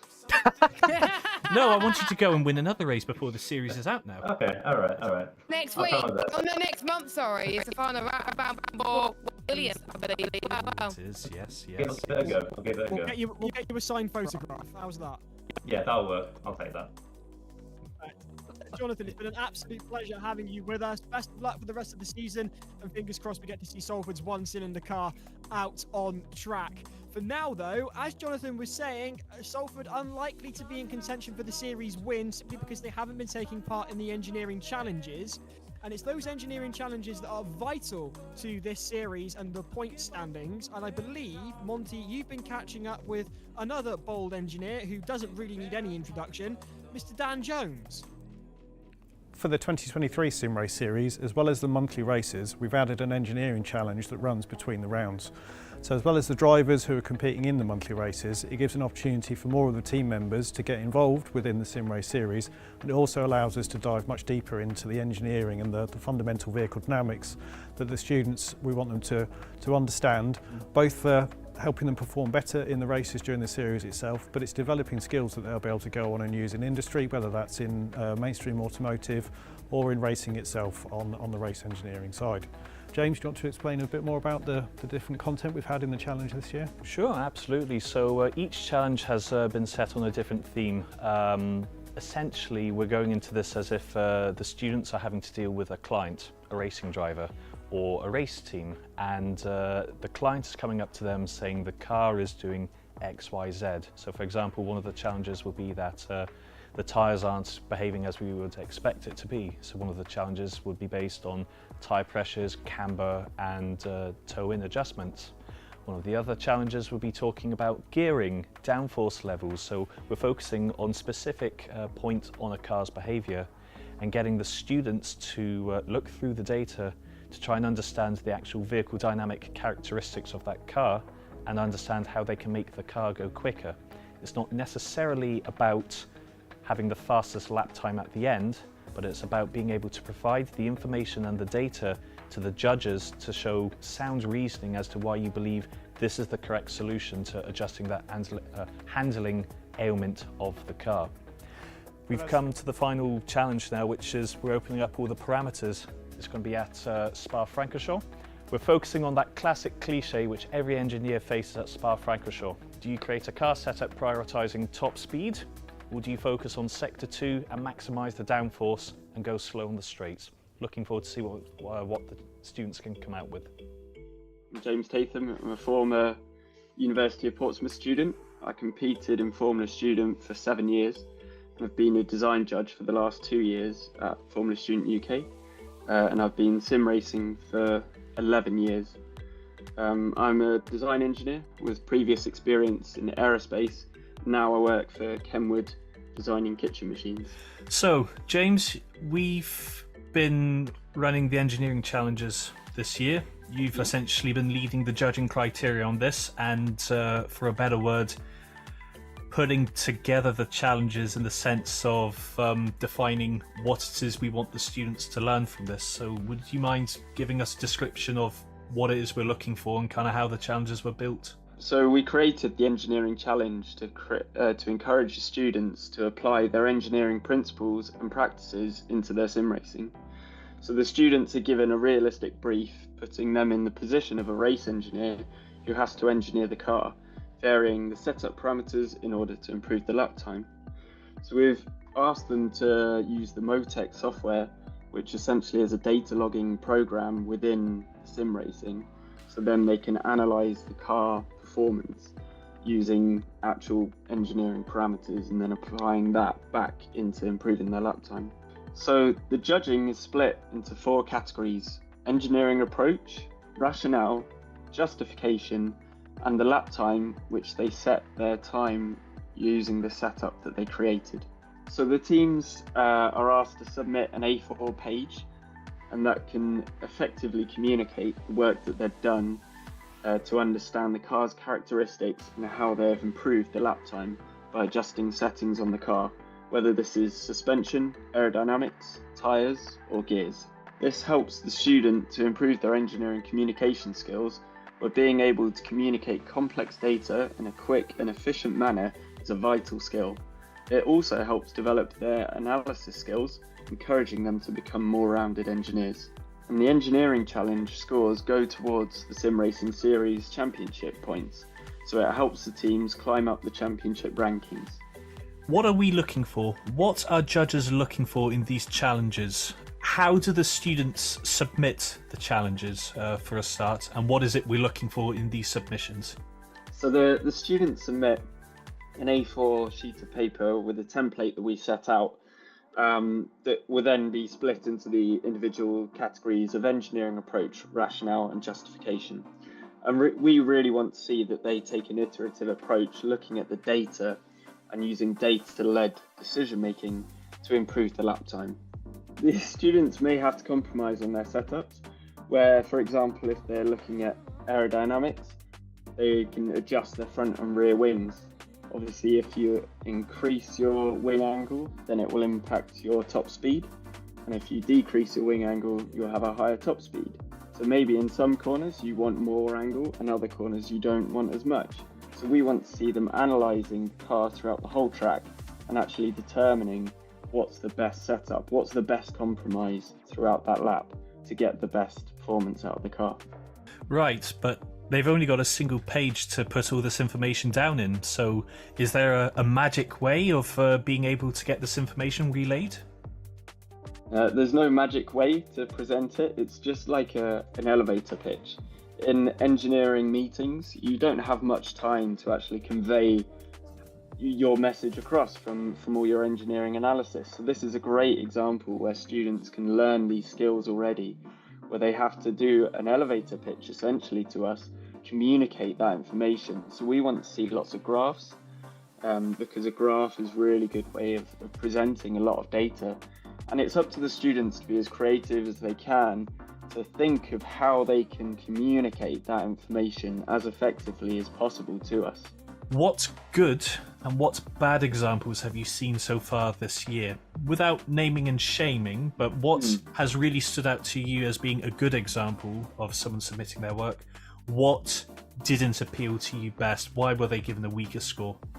We'll start on the positives. So the teams that have submitted the best entries have just been very clever at the way that they're communicating their information. They've been really clear and concise, and you can look at it and literally within 10 seconds you can pick up exactly what they're trying to communicate to you. And I think that's the most important thing. The analysis that they're doing, some of the teams are going into a lot of detail, which is very impressive, but obviously if you can't communicate that information, then it doesn't actually come across very well. So the best teams have been the ones that have communicated the best information across to us, and we can clearly identify what they're trying to show us. And they're looking at every single parameter, and they're really understanding the principles that they're applying. And it's not just guesswork, it is actually, applied theory into an engineering practice. So I think on the flip side of that, what you'll see is some of the teams that aren't as good maybe haven't done their homework and researched actually what the core principles are, what are the fundamentals that cause a car to understeer or oversteer. They really need to understand that, so then when they look at the data, they're looking at the right bit of data, and then when they're communicating that back to us, they're communicating it in a really efficient way. They've got a nice graph. Some of the worst teams, maybe they don't even have a graph to show us, and so we can't take anything from that. It's just a load of words, and that we can't just assume that their words are correct. That's a very valid point you make there, and I think some of the feedback we've had from some of the judges this year is some of the submissions have been very word focused, and 1,000 words will speak 1,000 words. However, a graph, a chart can sometimes do those 1,000 words for you without iterating a single word. Exactly, yeah. Actually being able to quickly glance at a graph, you can take so much more information from it than a big body of text. Especially as I'm dyslexic, it's not so easy to read. I think if it's just really to reiterate to the students how important this challenge actually is, it might look like a bit of extra work on the side, but really it's learning a lot of key skills that you need in industry. And those skills, once you're in the workplace, they'll take you further quicker, because you can already do something that it's very difficult. It's very difficult to communicate that data that you've collected and to churn that then into a result and communicate that effectively to your wider team. It's very important, and that will help you going through design reviews, going through all your stages in your engineering technical career. Fantastic. Thank you very much, James. That's all right. Thank you.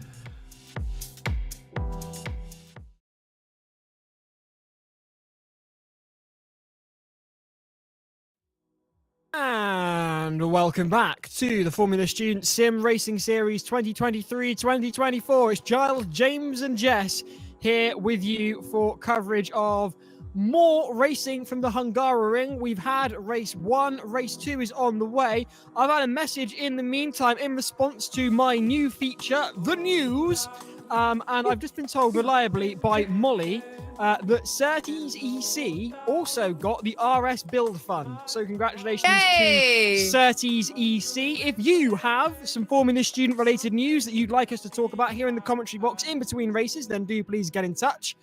We don't have a PO box, but I'm sure we'll find a way. Send it to Jersey. It's very small. I'm sure Monty will be able to find it. Oh, yeah, very happy with that. Yes, send it all my way. Please. No, don't. I have a social life. Don't do that. Having seen the state of the chat tonight, I dread to think what you'd get sent. Anyway, fantastic result for Salford. In second was Glasgow. In third was Bolton. Bolton, all eyes on them tonight because it's really make or break for them when it gets down to it, because if they don't get a good result tonight, yet again, the championship is just going to slip away from them and it will become a two-way race between Southampton and Glasgow. Having said that, this time last year, it was pretty much a done thing for Glasgow, so at least they've got a bit of competition with Southampton. It would be nice to see Bolton in the mix there, but Glasgow didn't run with their joker and still got a better result than Bolton, who had their joker on board today. So I'd love to know, Jess, Monty, where do you think it's gone wrong for Bolton, and do you think they can salvage it? Well, I think it's just generally the track in general as well. They may have a car that is good on the straight sometimes, but in the corners, that is where they tend to lose it a little bit as well. So it may be they just got to find a bit more of a balanced setup which caters for both situations as well. But still, third is still a respectable result for them. But once they saw Glasgow in second, it's not a good sight for them. But they got a lot to recover in race 2. But Monty, you got the results for race 1 in both servers. Monty? Yes, I do. So just finishing off your point there as well, I think you're spot on. Bolton would have been happy for third if it weren't for the fact that Glasgow were ahead of them, especially as they're using their joker this time around. But, you know, there's still a second race to go and anything can still happen. We saw in the first race of the season how Glasgow got it completely wrong and were, 21st after the first race.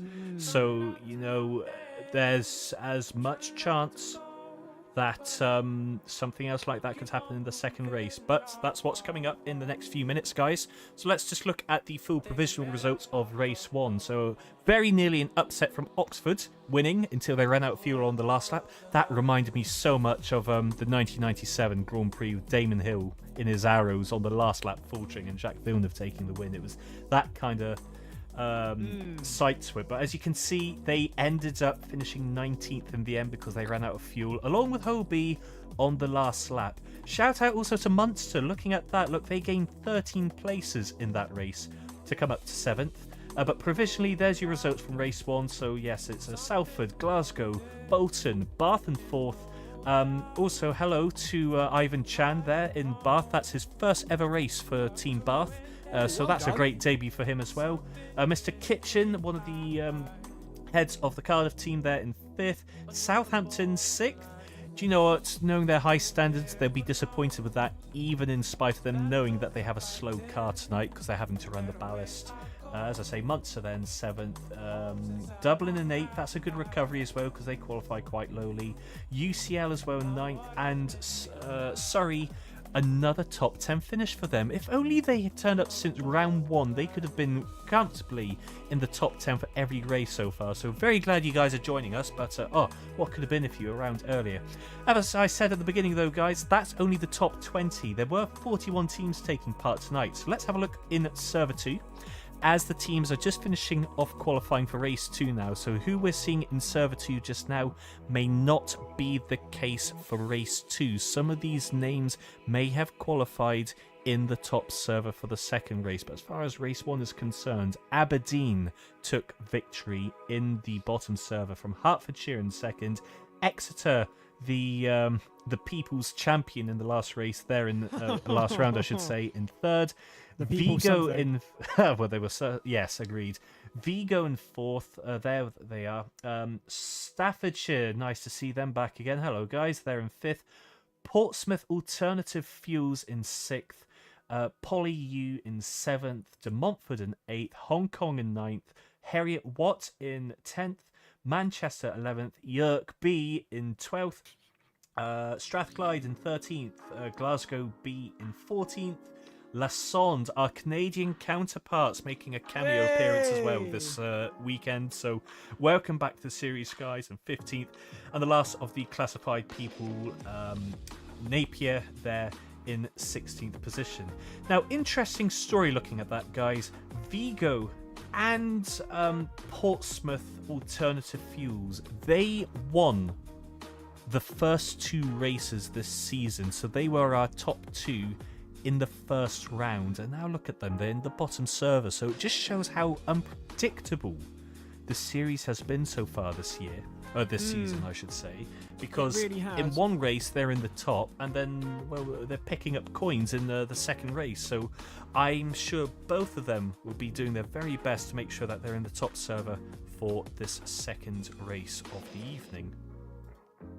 I mean, what I really love is I've just had a message from a friend of mine who is studying at Southampton and is in the lacrosse team. Hasn't got anything to do with engineering or Formula student, but saw on my story that Southampton have been doing well and just messaged saying, yay, go Southampton. So it's great to see that we're breaking out of the Formula student sphere into the mainstream. I mean, this time next year, I mean, not to quote Only Fools and Horses, we don't make any money off of this. We're not going to be millionaires, but, you know, we might have a few more eyes on us.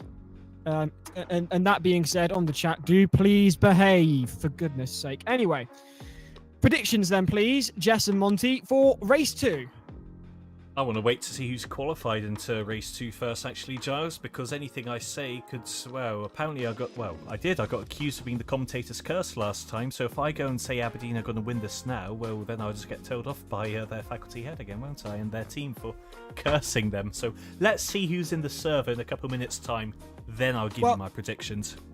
Are you much the same, Jess? Your microphone isn't on, I don't think. Yeah, same here. I'm waiting until we find out who's qualified. Because if I end up predicting someone that's not going to be in the server, I'm probably going to be looking like a complete idiot. So, yeah, we're going to have to wait. No. Some people aren't waiting. Some people aren't waiting. Muck Scottish has got in touch, the legend that is. I asked for predictions in the chat, and he said me. Elsewhere... That is Aberdeen. That's Aberdeen, Scotland. McScottish. Oh! X-Racing, wouldn't you know it? X-Racing, wouldn't you know it, have turned around and said, Exeter podium, come on. Mm-hmm. Well, they were reacting to them getting a podium in race 1 in server 2, so... I mean, let's be honest, knowing them, they'd predict themselves for a win anyway. It's Exeter's way.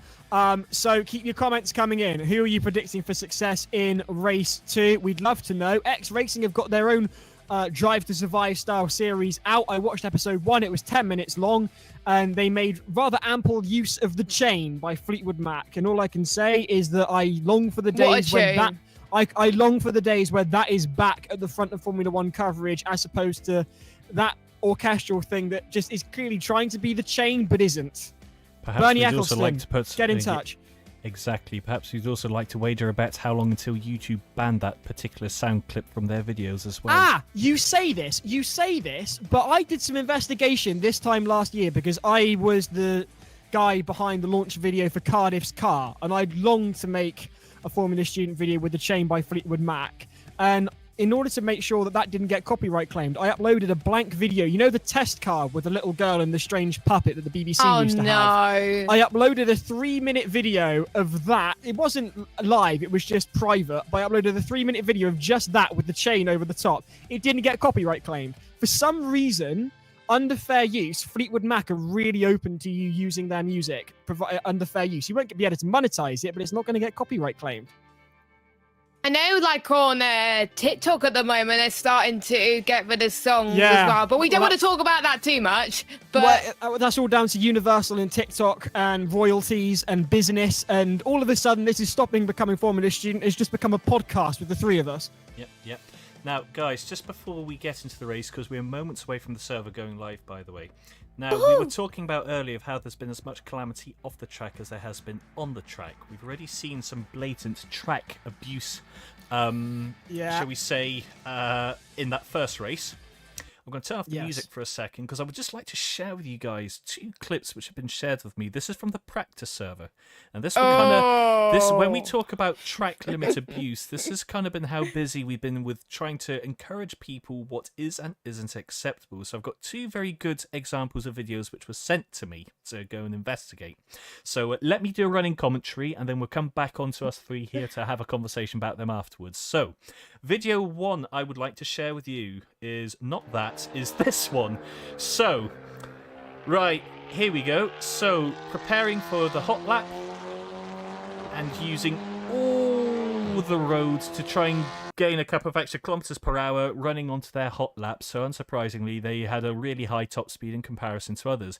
This was my favourite one, though, because this was the fastest time for a while. So, feast your eyes on this.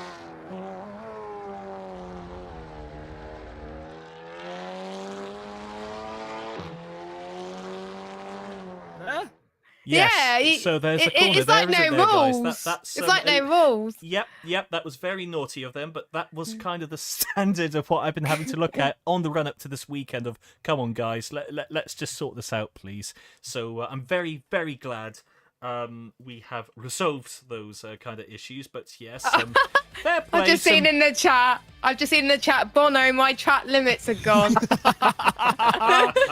Fair play to Exeter for that comment. Do keep your comments coming in. Where are you watching from? Who are you? Who are you supporting? And what are your predictions for race 2? It's all go here at Formula Student Sim Racing. We are going to go racing again at the Hungaroring with Audi TTs, 310 horsepower with a 30 horsepower backup with your push to pass. You've got a single turbocharger on there. The Hungaroring, one of our favourite circuits here in the Sim Racing commentary booth. We love it. I think, Jess, you described it as Monaco without the barriers. Am I right in that? Yeah, that is correct, because there's quite narrow in Formula 1 cars when I've driven it, and if you make one slight turn, you're going to end up in the barriers or end up spinning into the gravel. So, yeah, but it is a fun track for me to drive. It suits my driving style, like I was saying, and it looks fun to drive in the Audi cars, but it's an absolute nightmare for track limits. Clearly, as we've just been discussing, what have we got coming up next month? Because that will be the final round before we head off to the Williams eSports. Am I right in that? Or could I be wrong? Round 6.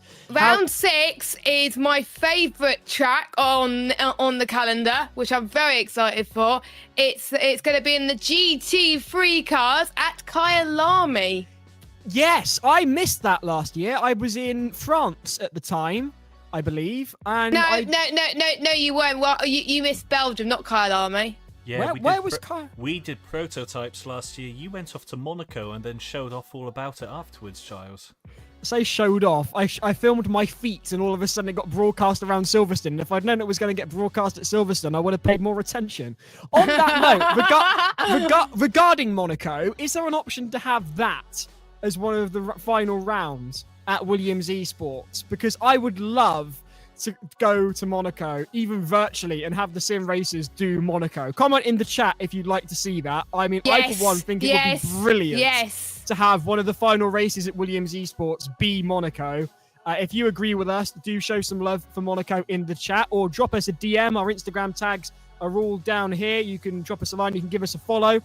It's how you get in touch. You can give us your Formula Student news. It's exactly what Molly from Surrey did to let us know that they've also been beneficiaries of the RS Grassroots Build Fund.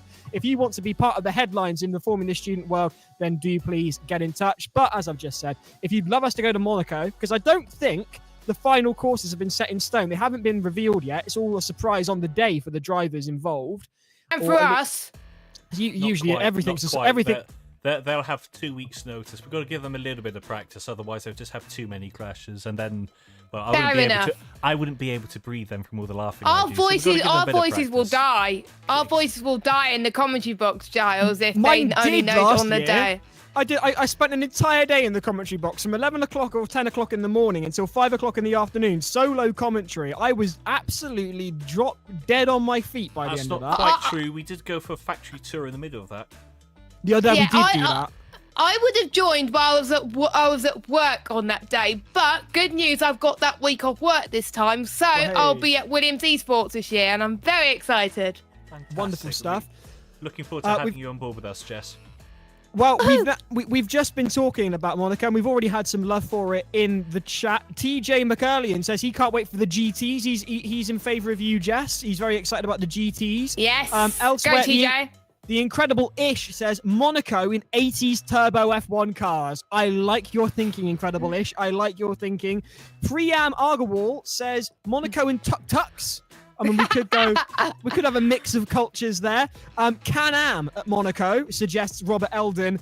And Seb says, well, it's not going to be a secret now you've just leaked that it's Monaco. It's just a suggestion at this point. We don't know yet. I'd like it to be. Jess would like it to be. We're kind of just having to ask Monty to make it like that.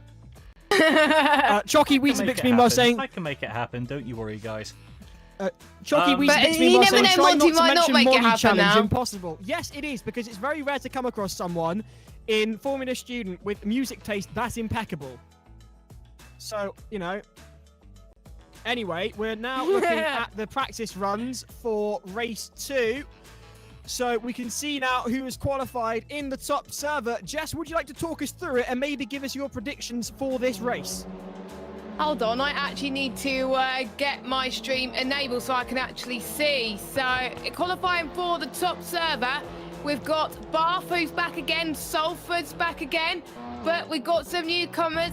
Hertfordshire, yes. Yeah. Come on, boys, come on. We have. I was about Sorry, to if say Giles can be Monty will be biased to happy. get towards Cardiff, I'm not biased to Cardiff. I'm a Hertfordshire alumni, just like Giles is a Cardiff alumni or student. You too, impartial, please, thank you. I am impartial because Hertfordshire never get into the top server, so this is a victory for me. You did it, guys. Well done. Well done. Right, we've got Hull B as well in there. We've got Cardiff, we've got Bolton again and Glasgow, Queen Mary, University of College London.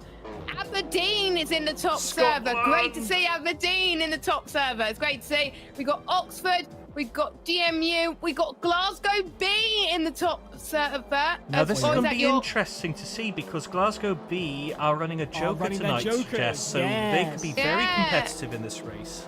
I'm excited to see. We got Southampton, we got Polytechnic, University of College Dublin, we got Victoria. We already said Bath, didn't we? Hull A and MT. I'm sure I missed someone because they keep moving. And Oxford is in there as well. So some interesting names here. And we've got the Server 2 race winners in there, which I'm very excited. We can start making our predictions. Well, we'll start making our predictions once we see the qualifying results. But yeah, great to see some familiar faces, but also some faces that didn't qualify in race 1 and qualify for race 2. Absolutely. It's a shame to see Vigo and the Portsmouth Alternative Fuels weren't able to get in there, given how strongly they started the season. But also the People's Champion, Exeter, they're not here again, guys. That is a shame for them, but they could get some points in Server 2, which could still make a difference in the championship, so their race is obviously not over. Absolutely. We saw that with Vigo a couple of rounds ago when they won both of the bottom servers. They still got 25 points for that, so 50 points in total. That meant they still came 10th overall. So even if we're not seeing them tonight, guys, doesn't mean that they're out of the standings and the runnings just yet. So it's all going to come down to combining the points that they've earned in the first race and the second race, which gives us the chance to be able to determine who the overall victor is.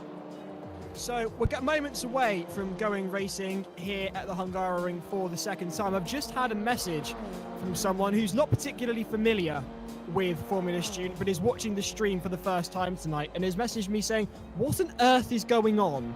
So it's probably worth recapping this if you're potentially a friend or relative of someone deeply involved and entrenched in this world, and you've got no idea what's going on. Welcome to the sim racing side of Formula Student. Formula Student is a global competition. We run it here in the UK at Silverstone every year. When we're not at Silverstone, we go racing virtually around the world, different classes of car, different tracks, and we find out who are the fastest teams around the world. It doesn't have to be from the UK. You can be from anywhere. We've got people from Spain, Canada, Hong Kong, New Zealand, supposedly from the US, but they've never shown up. When are they ever on time? Anyway, the really exciting thing about this is that we're looking into the data side of engineering. This is another side to engineering that you don't necessarily get a real magnifying glass to very often, but it's becoming more and more vital that simulation is a hugely important step in the design of a fast and position-winning car. So we're instilling in the next generation of engineers talent and techniques that they may not otherwise get an opportunity to do, because when you're doing your degree course, there's not a lot of car setup and vehicle dynamic analysis. But it's also fun to go racing. I could not have said that better myself, actually, Giles. It's the unsung heroes of engineering in some ways. I think a lot of people, when they think about mechanical engineering nowadays, they still think of the traditional methods. It's all about maths and science, and sometimes getting your hands dirty. But actually, if you look at industries nowadays, they're evolving. It's a lot more computer-based. Yes, it's still about the maths, it's still about the science, and it's ultimately about problem solving. That is what engineers do. Inherently, they have the knack to go, here's the problem, here's a solution, let's see how it works, and then they go engage on it there afterwards. So actually, in some ways, it's fantastic to see that we're able to reward these modern skills which universities are teaching students and recognizing what they're doing here, because not only are they applying it in a sim racing world, shall we say, but the skills that they're using here, they can go and reutilize back into the main Formula student team there afterwards. I'm probably a good example of this, because once upon a time I did a thesis all based on simulations, and what we were able to do with that was prepare car setups without actually having to turn a wheel on the track. That saved on cost, that saved on the risk of, if you were to go and crash a car, if you crash a car online, okay, we'll just go and hit escape and then go and try again. And so actually that helps with getting the team prepared and understanding the car before they even set foot on the circuit. And inherently, once you saw them on the track, well, they just went and obliterated the rest of the field, didn't they, Giles? They really did, and I think, to be honest with you, given the limitations in the world that we faced when COVID hit, all of a sudden simulations entered the mainstream. Before that, they were a niche interest. Esports blew up over the course of the pandemic. E-motorsports did in a big way as well. And as a result of this, we can now almost claim that we were there first as engineers when it comes to simulation, because as you've just said, you were there with your dissertation 10 years ago, and I know you've told me off air that you were fighting tooth and nail to make it happen, because a lot of people thought it was a completely ridiculous avenue to go down for an engineering dissertation, and yet here we are, where it's become an incredibly viable option for engineers. There's many routes for engineers nowadays, and just to clarify, in case we sound like we're overbigging this one, we're not in any way saying that simulations is better than traditional means of mechanical engineering. Frankly, they should all be able to work together and complement each other's skill sets. You've got to. I'm very proud to actually be working with a team at the IMechE who recognises the benefits that modern computer simulations can offer to engineers in their work. And ultimately, industries are recognising this as well. So to give students the chance to put the theory into practice, this has been really fun and a rewarding project to be part of. It's just wonderful. I've also just had a message in from Lacrosse Alice, is what we're going to call her. Lacrosse Alice. She says, I play lacrosse and have come across Exeter and played them many times, and they legitimately have people with names like Minty. Wow. Elsewhere, on track, we have now got the lineup for you for race 2. So let's go through it. And wouldn't you know it, look who's back on pole.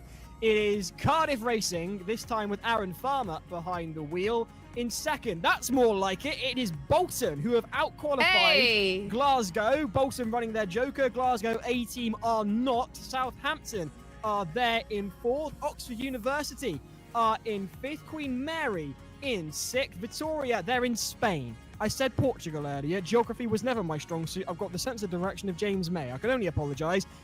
They are from Spain and not Portugal. And meanwhile, Bath are from Somerset, not Avon. Anyway, in 9th, it is Polytechnic. In 10th, it is University College Dublin. Aberdeen and McScottish are there in 11th.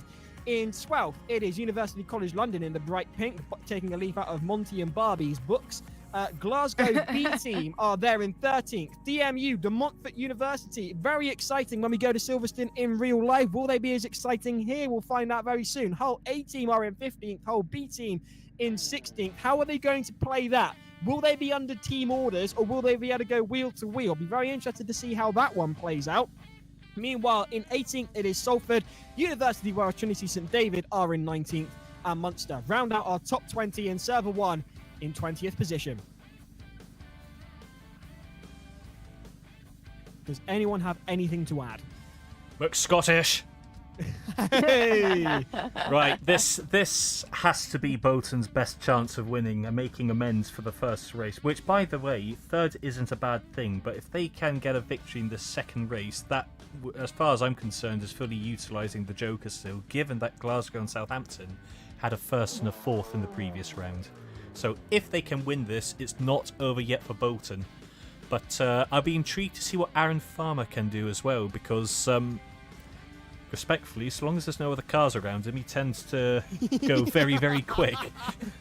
I mean, James Hunt had the nickname Hunt the Shunt. If we can think of something, the crash related to violence with Farmer, it might be worth applying that to Aaron, bless his heart.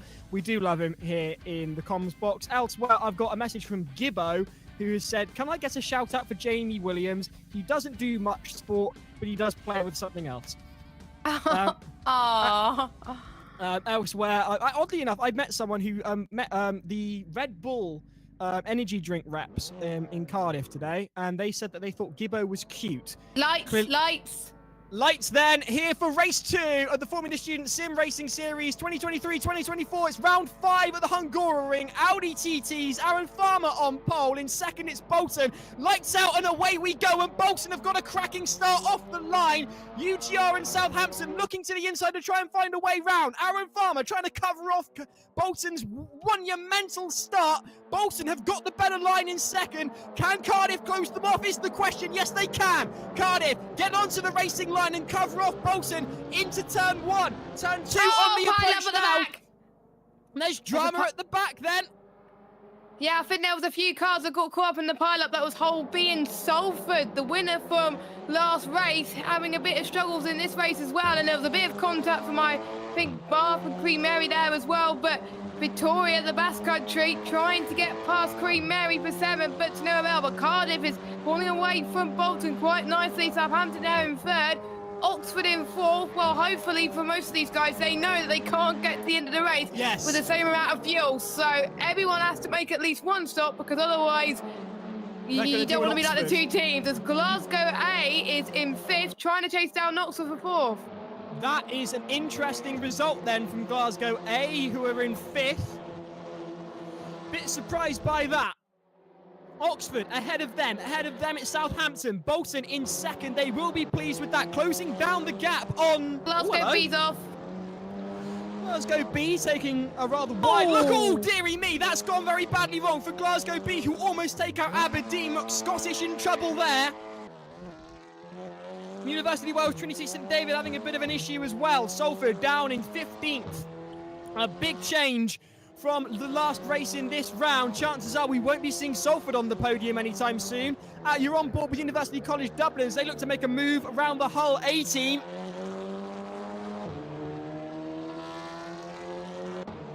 Us in the final corner then. Cardiff will lead the first lap. We've got Glasgow A who's having a battle with Oxford. Oxford has had a bit of an issue as Bath passes, but Oxford is going to try and cut back as well. Side by side in towards turn number 1. Who's going to have the better entry into the corner? Queen Mary is ahead of Oxford. Yeah, and Bath in the pits. Bath is in the pits. That is a very early stop then for Bath. What on earth has happened to them? Meanwhile, Victoria have just taken over Polytechnic as they go wheel to wheel with 4 abreast here. Bit of a panel slap, bit of a dodgy move there. It's all over the place. It's not the clean, nice, gentlemanly racing we were seeing in race 1. It's all over the place. This is more like it performing the student standards. Everyone is all over the place. Queen Mary down into 17th. Hull B team down into 14th. And you're on board with Oxford University as they battle it out with University College London, both taking a very interesting and rather wide line there. As University College London look to the inside of Oxford. Oxford holding on to 5th position. Victoria have got past Polytechnic again. Those two battling it out very closely. Victoria and Polytechnic wheel to wheel, panel to panel, fender to fender, and goes through. Does Hull A watching and waiting, thinking, I'll have a bit of that if you're going to continue to squabble, and through they go. Lights flashing, they're not happy with that. Alfred, the winner from last time out, is off. Be careful with the rejoin. He waited. That was a safe thing to do. He waited for all the other cars to get past, but Salford had gone from hero to zero, unfortunately, and that's very, very gutting for them. Heading towards penultimate corner, Polytechnic is closing in on hole A. There's a big train of cars following each other, and that's really going to hinder their tyres as well, because most of these drivers will just be pitting for fuel and not tyres, so they're going to try and stretch those tyres to the end. So as things stand, in first place, as it was off the line, Cardiff Racing. In second, it is Bolton with their best result of the evening, a gap of 0.7 seconds between them and the front runners Cardiff. In third, it is Southampton, 1.4 seconds off the pace there from the car ahead of them. They're 1.4 behind Bolton, 1.8, 1.6 behind Cardiff. Glasgow A are up into fourth ahead of Oxford University, who are in fifth, will have learnt from their lesson previously. At the moment, you're watching Queen Mary, Aberdeen and Hertfordshire go wheel to wheel. I'm sure Monty's on the edge of his seat as he watches his old university taking on the big boys in the top server, going down the outside. It's a great move from Hertfordshire round the side of McScottish on the outside. Not close enough there, but can they get through here? No, they can't. McScottish has got away with it, away from Hertfordshire, and Aberdeen are in pursuit of Queen Mary Formula Student. And meanwhile, Hertfordshire are under pressure from Bath, who took an unexpectedly early pit stop, going through on the inside, forcing Hertfordshire wide are Bath. Hertfordshire go off the track limits, but Bath still do not get past.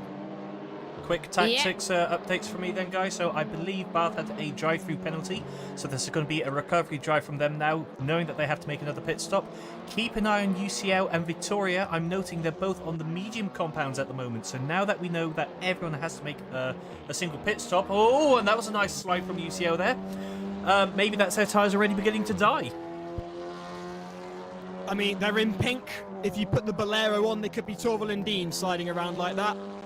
University College London then on the medium tyre, 6 minutes in. Have they already cooked them?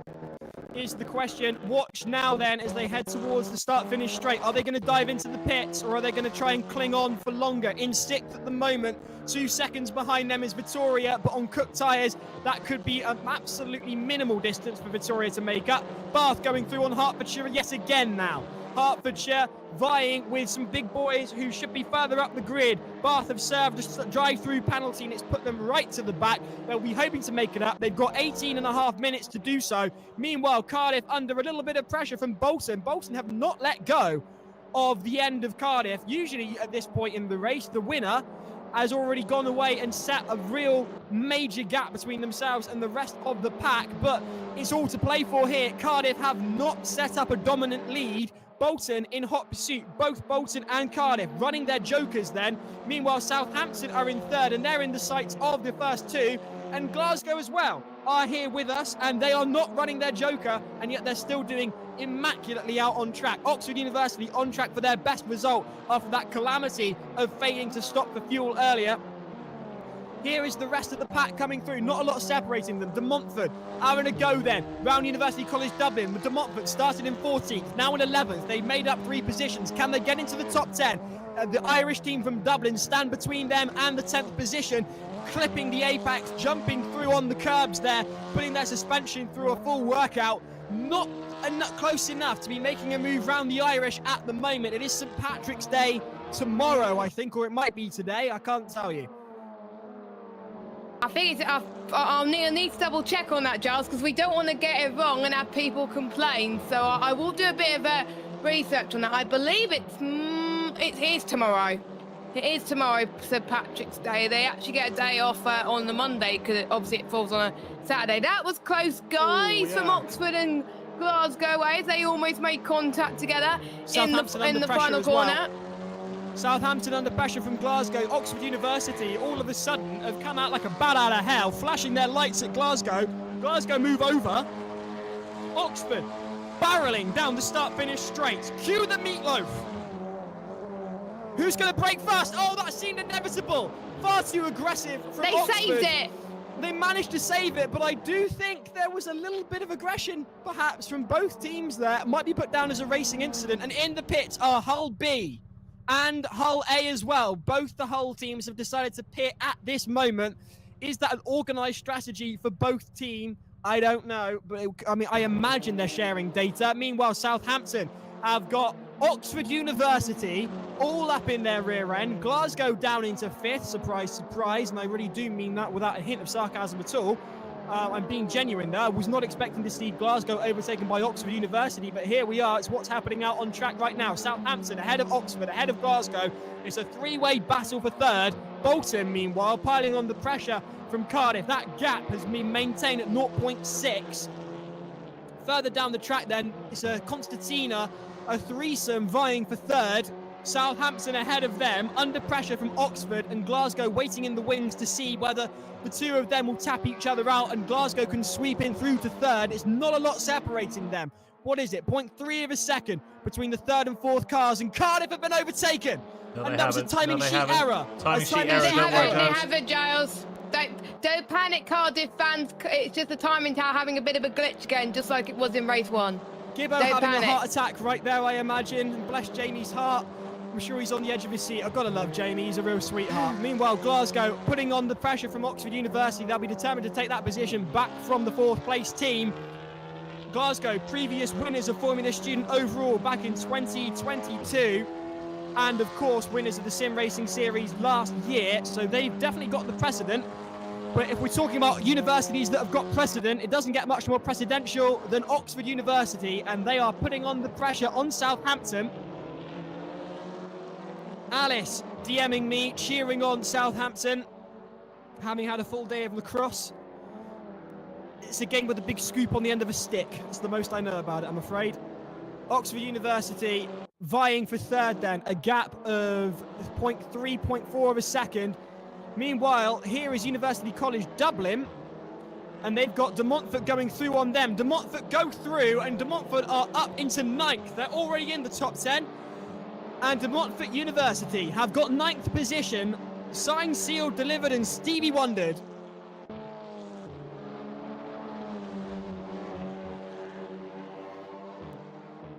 Thank you very much to Cara Fox for clarifying that St Patrick's Day is tomorrow. Do appreciate that, Cara. Have you had a good time? Any Northern Irish fans? And Irish. And Irish, of course. Yeah, sorry. Oh, my brain has gone into overdrive just thinking what I just said there. To be honest, I think everyone's going to celebrate St Patrick's Night anyway. So, because honestly, when I was at uni, literally, you didn't care if you were Irish. You would still go anywhere. Oh, it's Oxford and Southampton. Oxford and Southampton going toe-to-toe, wheel-to-wheel, and this is a very aggressive strategy from Oxford. They're not making any friends. This reminds me of some of the racing we had last year where Oxford went full elbows out and were inviting the same sort of aggression back on themselves and invariably came off worse. I have to say, it's the same driver, Giles, as Mr. Tonelli. He was the exact one doing this last year. This is fantastic to see. Here we go, down into turn 1 then. Is Southampton going to do a reclaim? Very big defence there from a Tonelli in Oxford. Can they get the slipstream? Looking to the outside, looking to the inside. Oh, and they've toe-punted them off. And that is exactly what I expected to happen. It is right there. Oxford University potentially too big for their wheels. And they have been booted off the track by the big boys as they were vying for a podium position. And they're now 3 seconds behind the two teams vying for 3rd. Southampton up into 3rd. Glasgow very interested in that position. You're on board with the Glaswegians who've got a bumper full of Southampton. Southampton weaving about defensively, trying to make sure they make up use of all the track to hold on to that final podium position. These are the two teams that will be vying for the win of the entire championship this year. You mark my words, Southampton and Glasgow. This is the championship in the making right here. And at the moment, Southampton are out defending the aggression of Glasgow, both clipping the curbs, both riding on the very edge of the track limits, breaking in, betting the apex. Nicely done from Southampton. Glasgow have not got any room past at the moment. It's going to come down to a mistake from Southampton, who are currently driving impeccably. They're both playing a very smart game here, Giles. They don't want to battle each other. They're happy with a third and a fourth, knowing that they're running a heavy car this time. They're happy with third and fourth. Look, they're trying their best not to battle each other. They're trying to complement each other, be in each other's slipstream, push each other along and stay out of chaos. They're going to be really happy now that Oxford are 3 seconds behind. I reckon we're not going to see a battle between them, and if anything, they're going to cooperate to make sure that they can seal this third and fourth position, because they need the points to ensure they're there fighting for the championship in the final round. That does surprise me slightly, I will admit, because we've talked to Khan before. He's been a race winner multiple times. Glasgow's going to go for it, I think, maybe. They're not. I'm surprised that they're holding off. Oxford, meanwhile, are in the pits. Glasgow's going to go for it. Glasgow's going to go for it around the outside. Looking to the switch back, but not enough room. Southampton defending well. So maybe our theories are proved wrong, but maybe they just want to try and slipstream it. But we got Pitters, Giles. We got Pitters. We got DMU. We got UCL, Oxford, and we got Victoria in for their stop for fuel. Queen Mary got past University College Dublin for Glasgow. To the left-hand side, Glasgow towards turn 4. Glasgow are through. Khan has out-dragged Southampton, got the slipstream and swept on through. Still under pressure from Southampton. There's not a lot separating them. 0.1 of a second, or 0.3 of a second, I should say, between the two of them. This is impeccable from both teams, who are clearly our championship protagonists, but Bolton are ahead of them by a good 5.5 seconds or so. And it's going to come down to Cardiff and Bolton and the pit stop strategy, unless Aaron Farmer makes a mistake under pressure from Bolton with 10 minutes of racing to go. I'm surprised these drivers have not pitted yet, because in the first race, it was a lot of people pitted around about now. So will one of them make the jump now, or will both go into the pit at exactly the same time? That's what I like about this race. It is different strategies. The tyres are going to be absolutely cooked. So we'll see if they want to go for fuel and tyres, or fuel. If I were them, I'll just go with fuel. I would too. You can see the teams that are going for a longer fuel-only strategy. They're on the hards. Cardiff and Bolton then. It's a question of when they're going to come into the pits. You'll have noticed in the last race, Oxford only ran out of fuel towards the very end. So I imagine they're going to hold off as long as possible and open up that gap if they can, create that buffer before they hit the pits. Hong Kong Polytechnic University, meanwhile, are up into 5th out of nowhere. Very well done to them. Was not paying attention at all to them. And here they are in 5th. Queen Mary, meanwhile, ahead of Aberdeen and College Dublin. McScottish in 7th. Queen Mary in 6th. The Hong Kong Polytechnic University in 5th. Hertfordshire is in the pits. Hertfordshire dropping out of the top 10 then. A very good drive, I must say, from them. Stopping, I imagine, only for fuel. I doubt they're going to stop to repair damage. They don't have time. These pit stops have got to be very quick in order to maintain competitivity. A shout out to Salford, who've clawed their way back up to 11th. And Oxford University, after vying for a podium position, are now down in 12th. They came in for a pit stop at the end of that lap, Giles, so it'll be interesting to see, with them in clear air at the moment, can they lap faster than Glasgow and Southampton, and will we see them back in contention at the end of the race? I think that's what they've gone for, the clear track, and just try and get some quick laps in that way. They might have got damage though, but probably not enough damage for them to repair it. So this could be interesting for the team to see if they can claw back and set some personal best laps or even faster laps of the race as well. And now they're not in traffic, they should be able to do that currently. Gaps now increased between Cardiff and Bolton, and it's around about 8/10 of a second. So it might be one team managing their tyres better compared to the other. Meanwhile, Trinity St David and the Hull B, they're still fighting, even though it's for lower positions at the end of the day. No, it's not Hull B, it's DMU, who's down in 18th position as well. Good to get the teams at the backs and coverage as well, because we want to cover all teams, not just the teams at the front. Glasgow Age just set the fastest lap of the race, a 54.816, Giles. They've broken the 55 barrier. Very nice from them. Surprised to see De Montfort down in 18th, having qualified in 14th. They were up in 11th at one point. I imagine that's pit stop related. Meanwhile, You're on board with Hull A.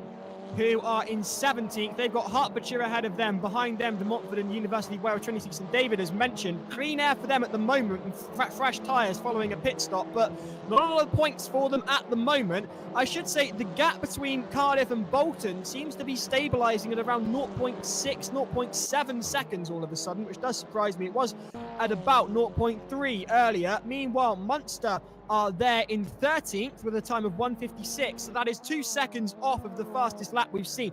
And there are... Who's that has just pitted? Is someone in the pits? Was that that's a TV car? Excuse me. It's Monty's bright pink mobile. Yes, I know. It's fine. We've got Munster here. And Southampton are now settling in to a 1.4 second gap between themselves and Glasgow. Very interesting to see that. Now, surely Southampton aren't trying to get their tyres to go long and get their fuel to go long as well. That would be a very brave strategy from a team that we know are surely a bit smarter than that. University of Wales, Trinity St David having a look at the rear end of DMU. Not close enough to make a move as yet, unless they can put the hammer down through here. Trinity St David eyeing up then. 18th position, getting nice and close there. Meanwhile, there's Cardiff going into the pits. Cardiff are pitting. They've made the call. They are the first of the two front runners to make a pit stop. They've got a 5-second window between themselves and Glasgow. Southampton are in as well. Southampton in. Glasgow go ahead of Cardiff. This could change the entire race. Cardiff away now. Cardiff back up into third.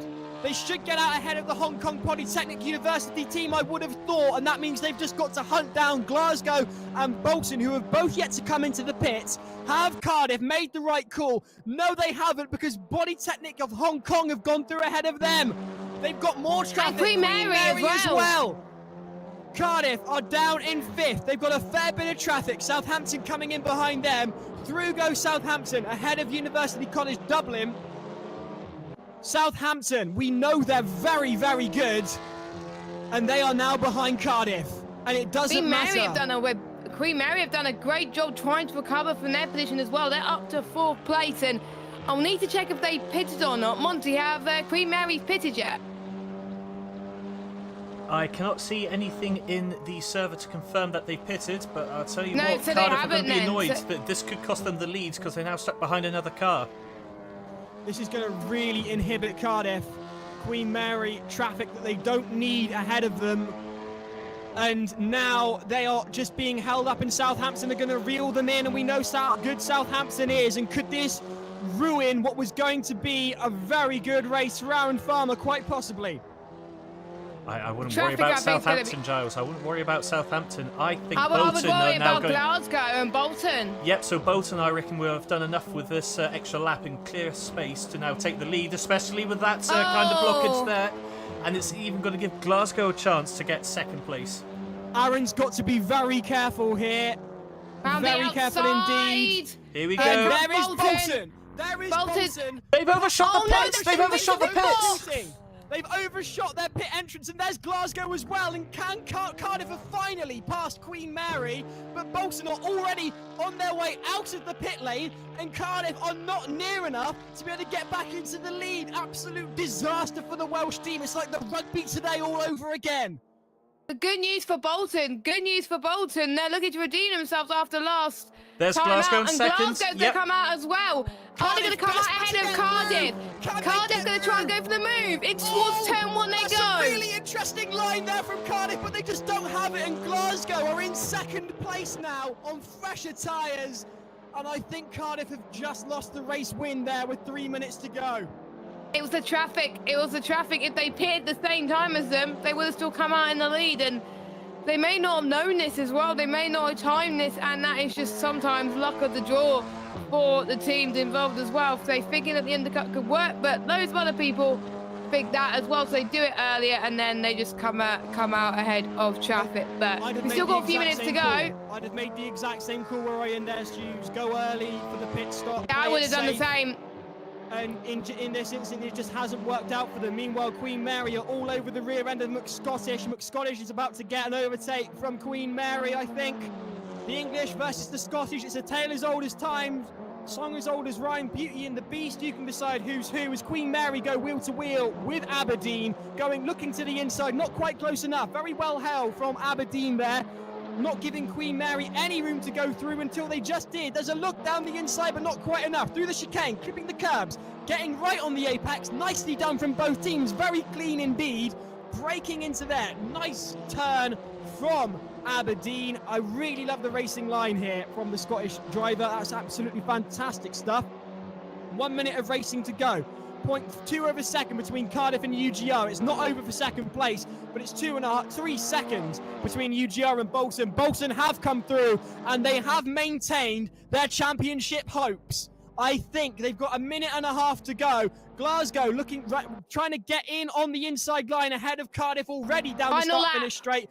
Cardiff looking to get the slipstream off the back of Glasgow. They're just not close enough to make this work. But then again, when has that ever stopped Darren before? He's looking to the inside, and all of a sudden we've got Bath and oh goodness me, 0.3 of a second between Cardiff and Glasgow. The last lap then is make or break for Cardiff. Can they get one better? Can they get back into second place? They started in first. They dominated. They made a pit strategy call that was just slightly out of it.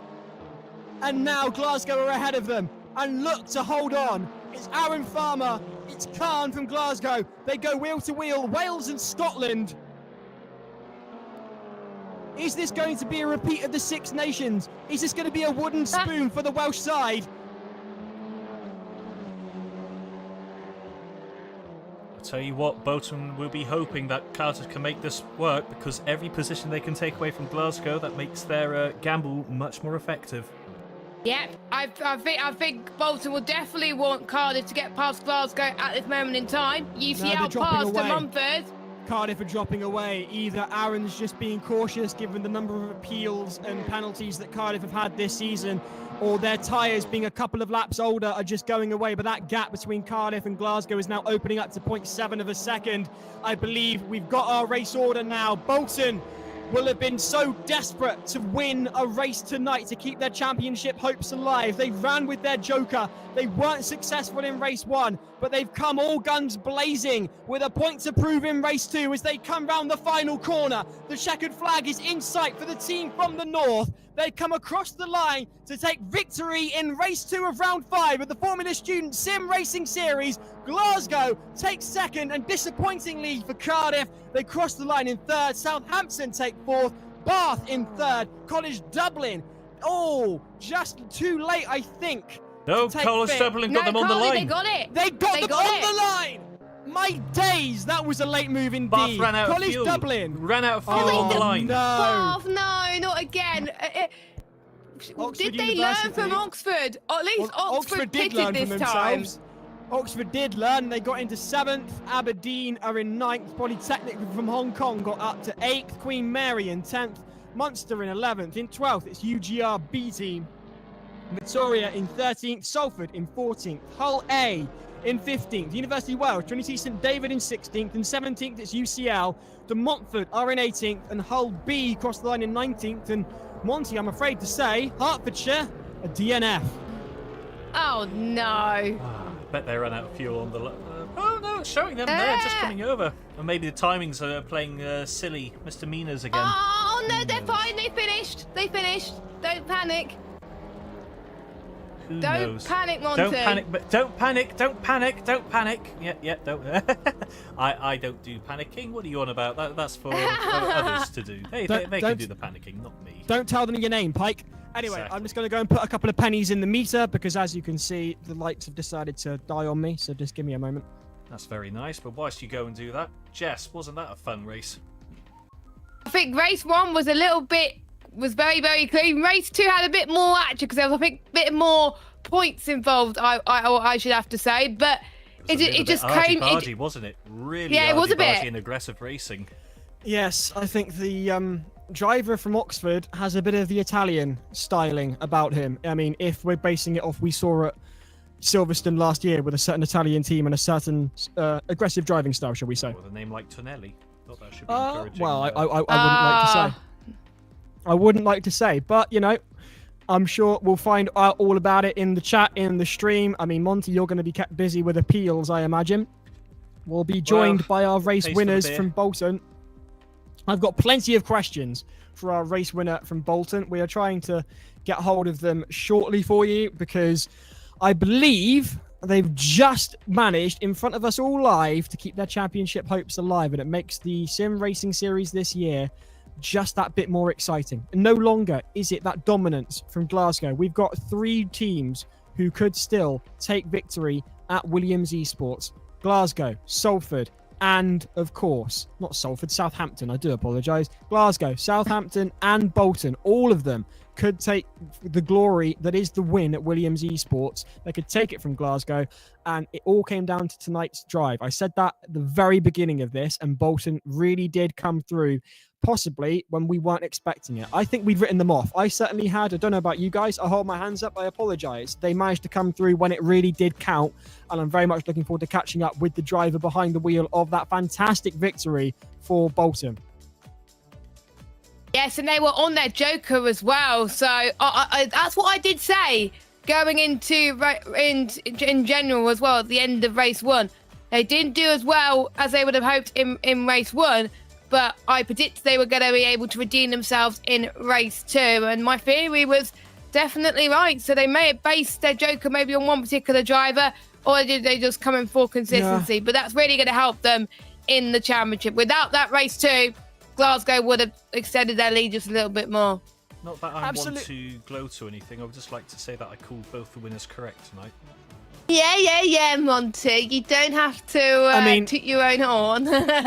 If you fancy saying £1 million is going to drop from the ceiling above Giles in the next 5 seconds, seeing as you're on a winning streak at the moment, Monty, I'd really appreciate it. Can you predict the lottery numbers, please, for next week? Yes, 1, 7, 8, 9, 29, and the bonus pool is 35. On that note, Monty, what's your bank account details? That's all right, it's all right. So I'm just trying to grab Mr. Campbell for you guys, so we will be having an interview with him momentarily. I'm just waiting for him to come through on Discord. Some comments coming in on the stream whilst we wait for that. Andy Farmer says, well done, Aaron. Great try. Hugh Davies says, big up the Farmer. Nice one, Aaron. It's a great driver nickname. I like that. The Farmer. We might just have a new driver nickname for you, Aaron. I do apologise, but it's better than the one the rest of the team call you, which I won't say on the stream, but we know what it is. Elsewhere, no media saying, can we talk about the P17 to P6 from driver 51? Seb asking, are X-Racing Championship protagonists? Seb, I think you know the answer to that one. It may not be the one you like, but it's the truth. Elsewhere, we've got a lot of love for the idea of Monaco being one of the tracks that we go to for the Sim Racing final on the stream. Monty, how are we getting on with getting hold of the driver from Bolton? Going as quickly as I can because I am aware that you are on a very tight schedule now, sir. I am. I've got about 15 minutes. All right, so more time than expected. A little bit more time than expected, but, you know, I have a train to catch and a bed to be in. Whose? Aha! Oh. Maybe we found someone. Have we found someone at all? No, not yet. Not yet at all. I am on Discord like a madman just now, trying to... Bolton, come on, get Mr. Campbell into the interview room for me, please, so I can drag him into here. Aha! Awesome. Right, we seem to be making progress. So, I see he is moving in. Mr. Campbell, in case you're watching this stream as well, I have sent you a link on Discord that should give you a chance to go and see connect your camera. If you could do that for us, please, sir, that would be beautiful.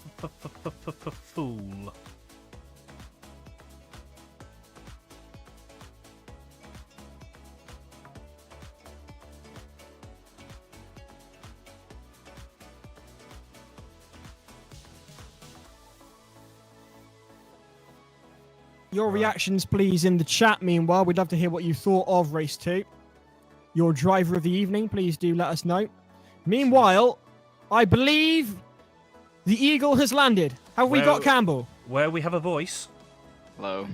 We do have a voice, Mr. Campbell. How are you doing, sir? Doing all right. That was a mildly stressful race, that one. Well, you came out as the victor. You came out as the victor in the end, so well done for that. I've just sent you a link, by the way, on the Discord. In case you have a web camera, feel free to just click on that, and then that will come through the broadcast. If not, then where we can hear your voice, so that's all good. I've already done the web camera thing. Oh. Interesting. Why is it not coming through? I'll tell you why it's not coming through, because I've sent you the wrong link. Oh my god. Monty, what are you doing? Right, hang on. Montgomery has got it wrong yet again. Dear, it's been one of those evenings. Sorry, You'd be guys. surprised. We've got to give our hats off to Monty because he runs an entire TV studio from his bedroom and puts our faces in your living rooms, and Aye. it's just done completely by Monty like an octopus. So there we there are. he is. There There he Mr. is. Campbell. Why is everyone on this stream tonight got more hair than me? How is that fair? Goodness me. Right, we'll move swiftly on from that and talk about that race win. Qualified in second, ahead of Glasgow.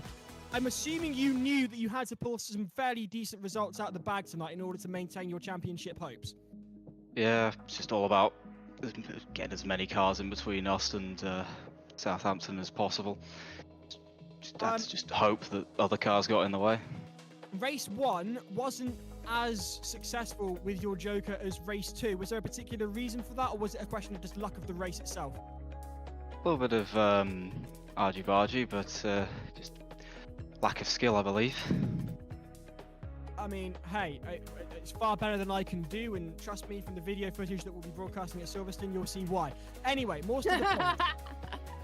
It's a great qualification, kept that gap to Cardiff incredibly consistently, and then you came through on the pit strategy. Was that the plan the entire time, to take Cardiff in the pits, or did it come down to that coincidentally? Was there a plan to get past Cardiff were it not for the pit stop?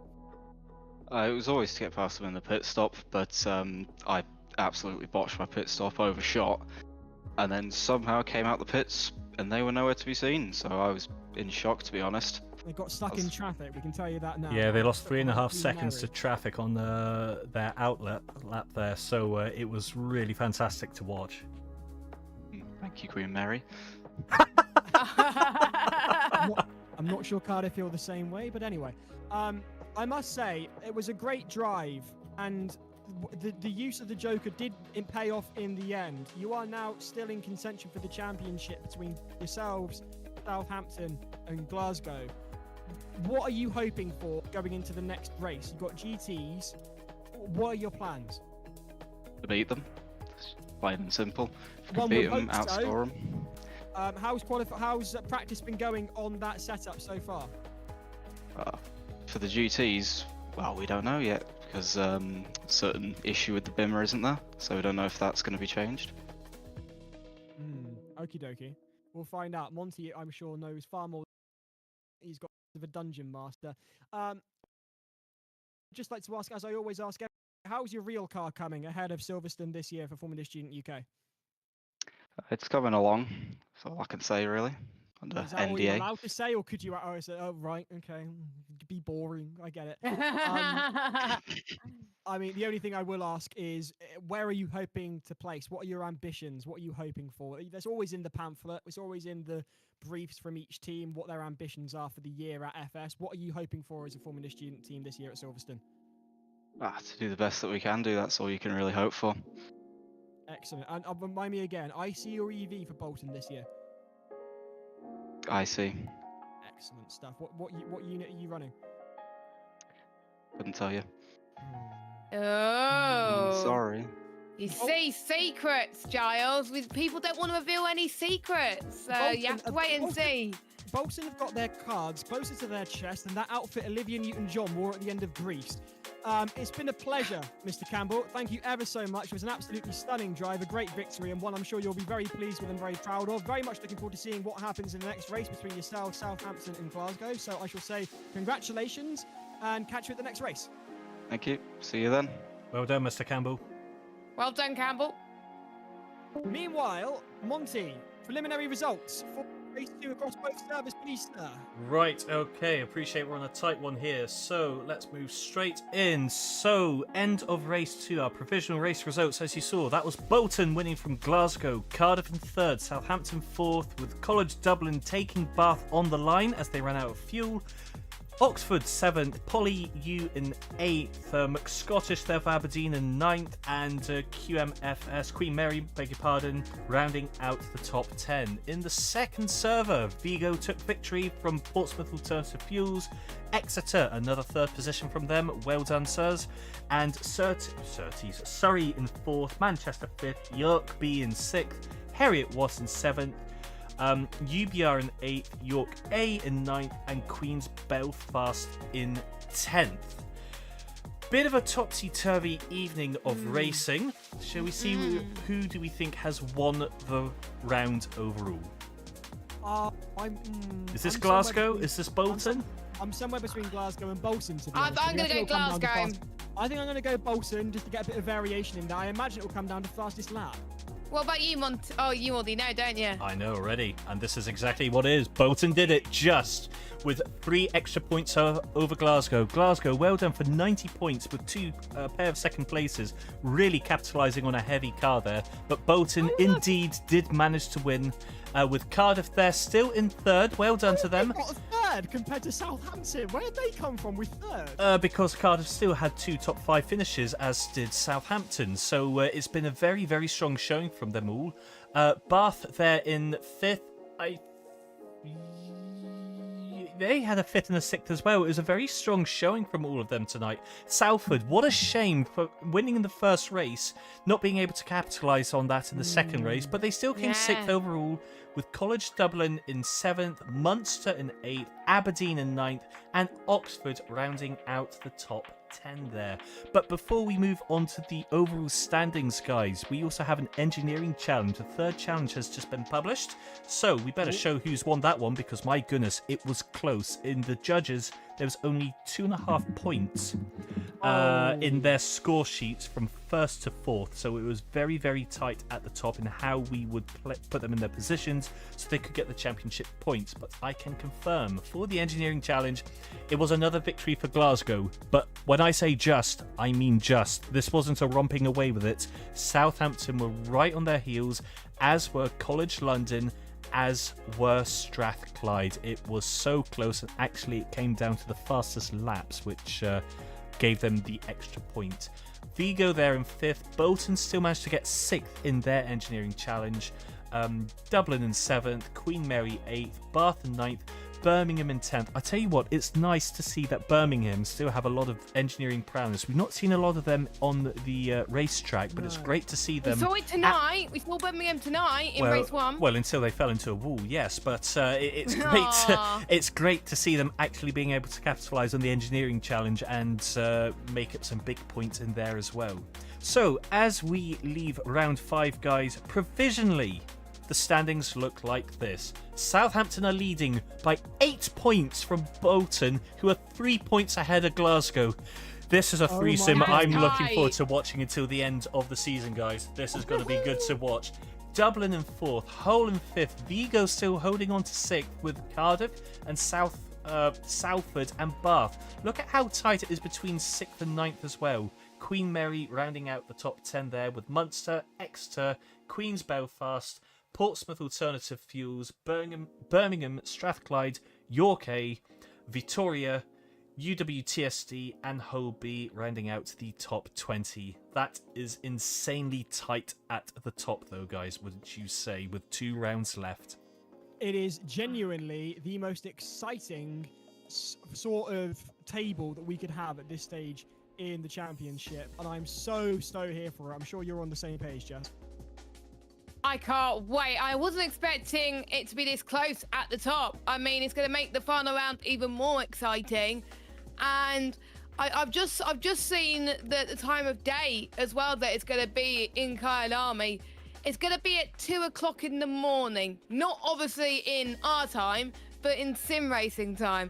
I love night races, and I'm sure Kyalami is just going to be just as fun in the GT3s in the night. I'm all. Can we get to Kyalami already, please? I just want to get them racing. Joking. Can't come soon enough. 4 weeks from today, guys. It's same time again, 6:45 p.m. UK time. But yeah, we're going to do it all again. Round 6.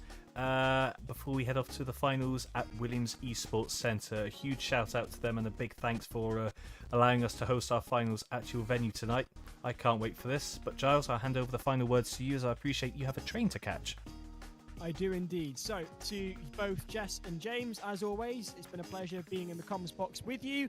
And to you at home, thank you so much for joining us. It's been an absolute pleasure having you on board for what has been yet another exciting evening of racing. We'll go again in 4 weeks' time, so do make sure you're there. Southampton, Glasgow or Bolton, all of them could take it. It's all going to come down to the next few races, so do not miss that. I've been Giles, she's been Jess, he's been Monty, and this has been the Formula Student Sim Racing Series, Round 5, and we'll catch you next time.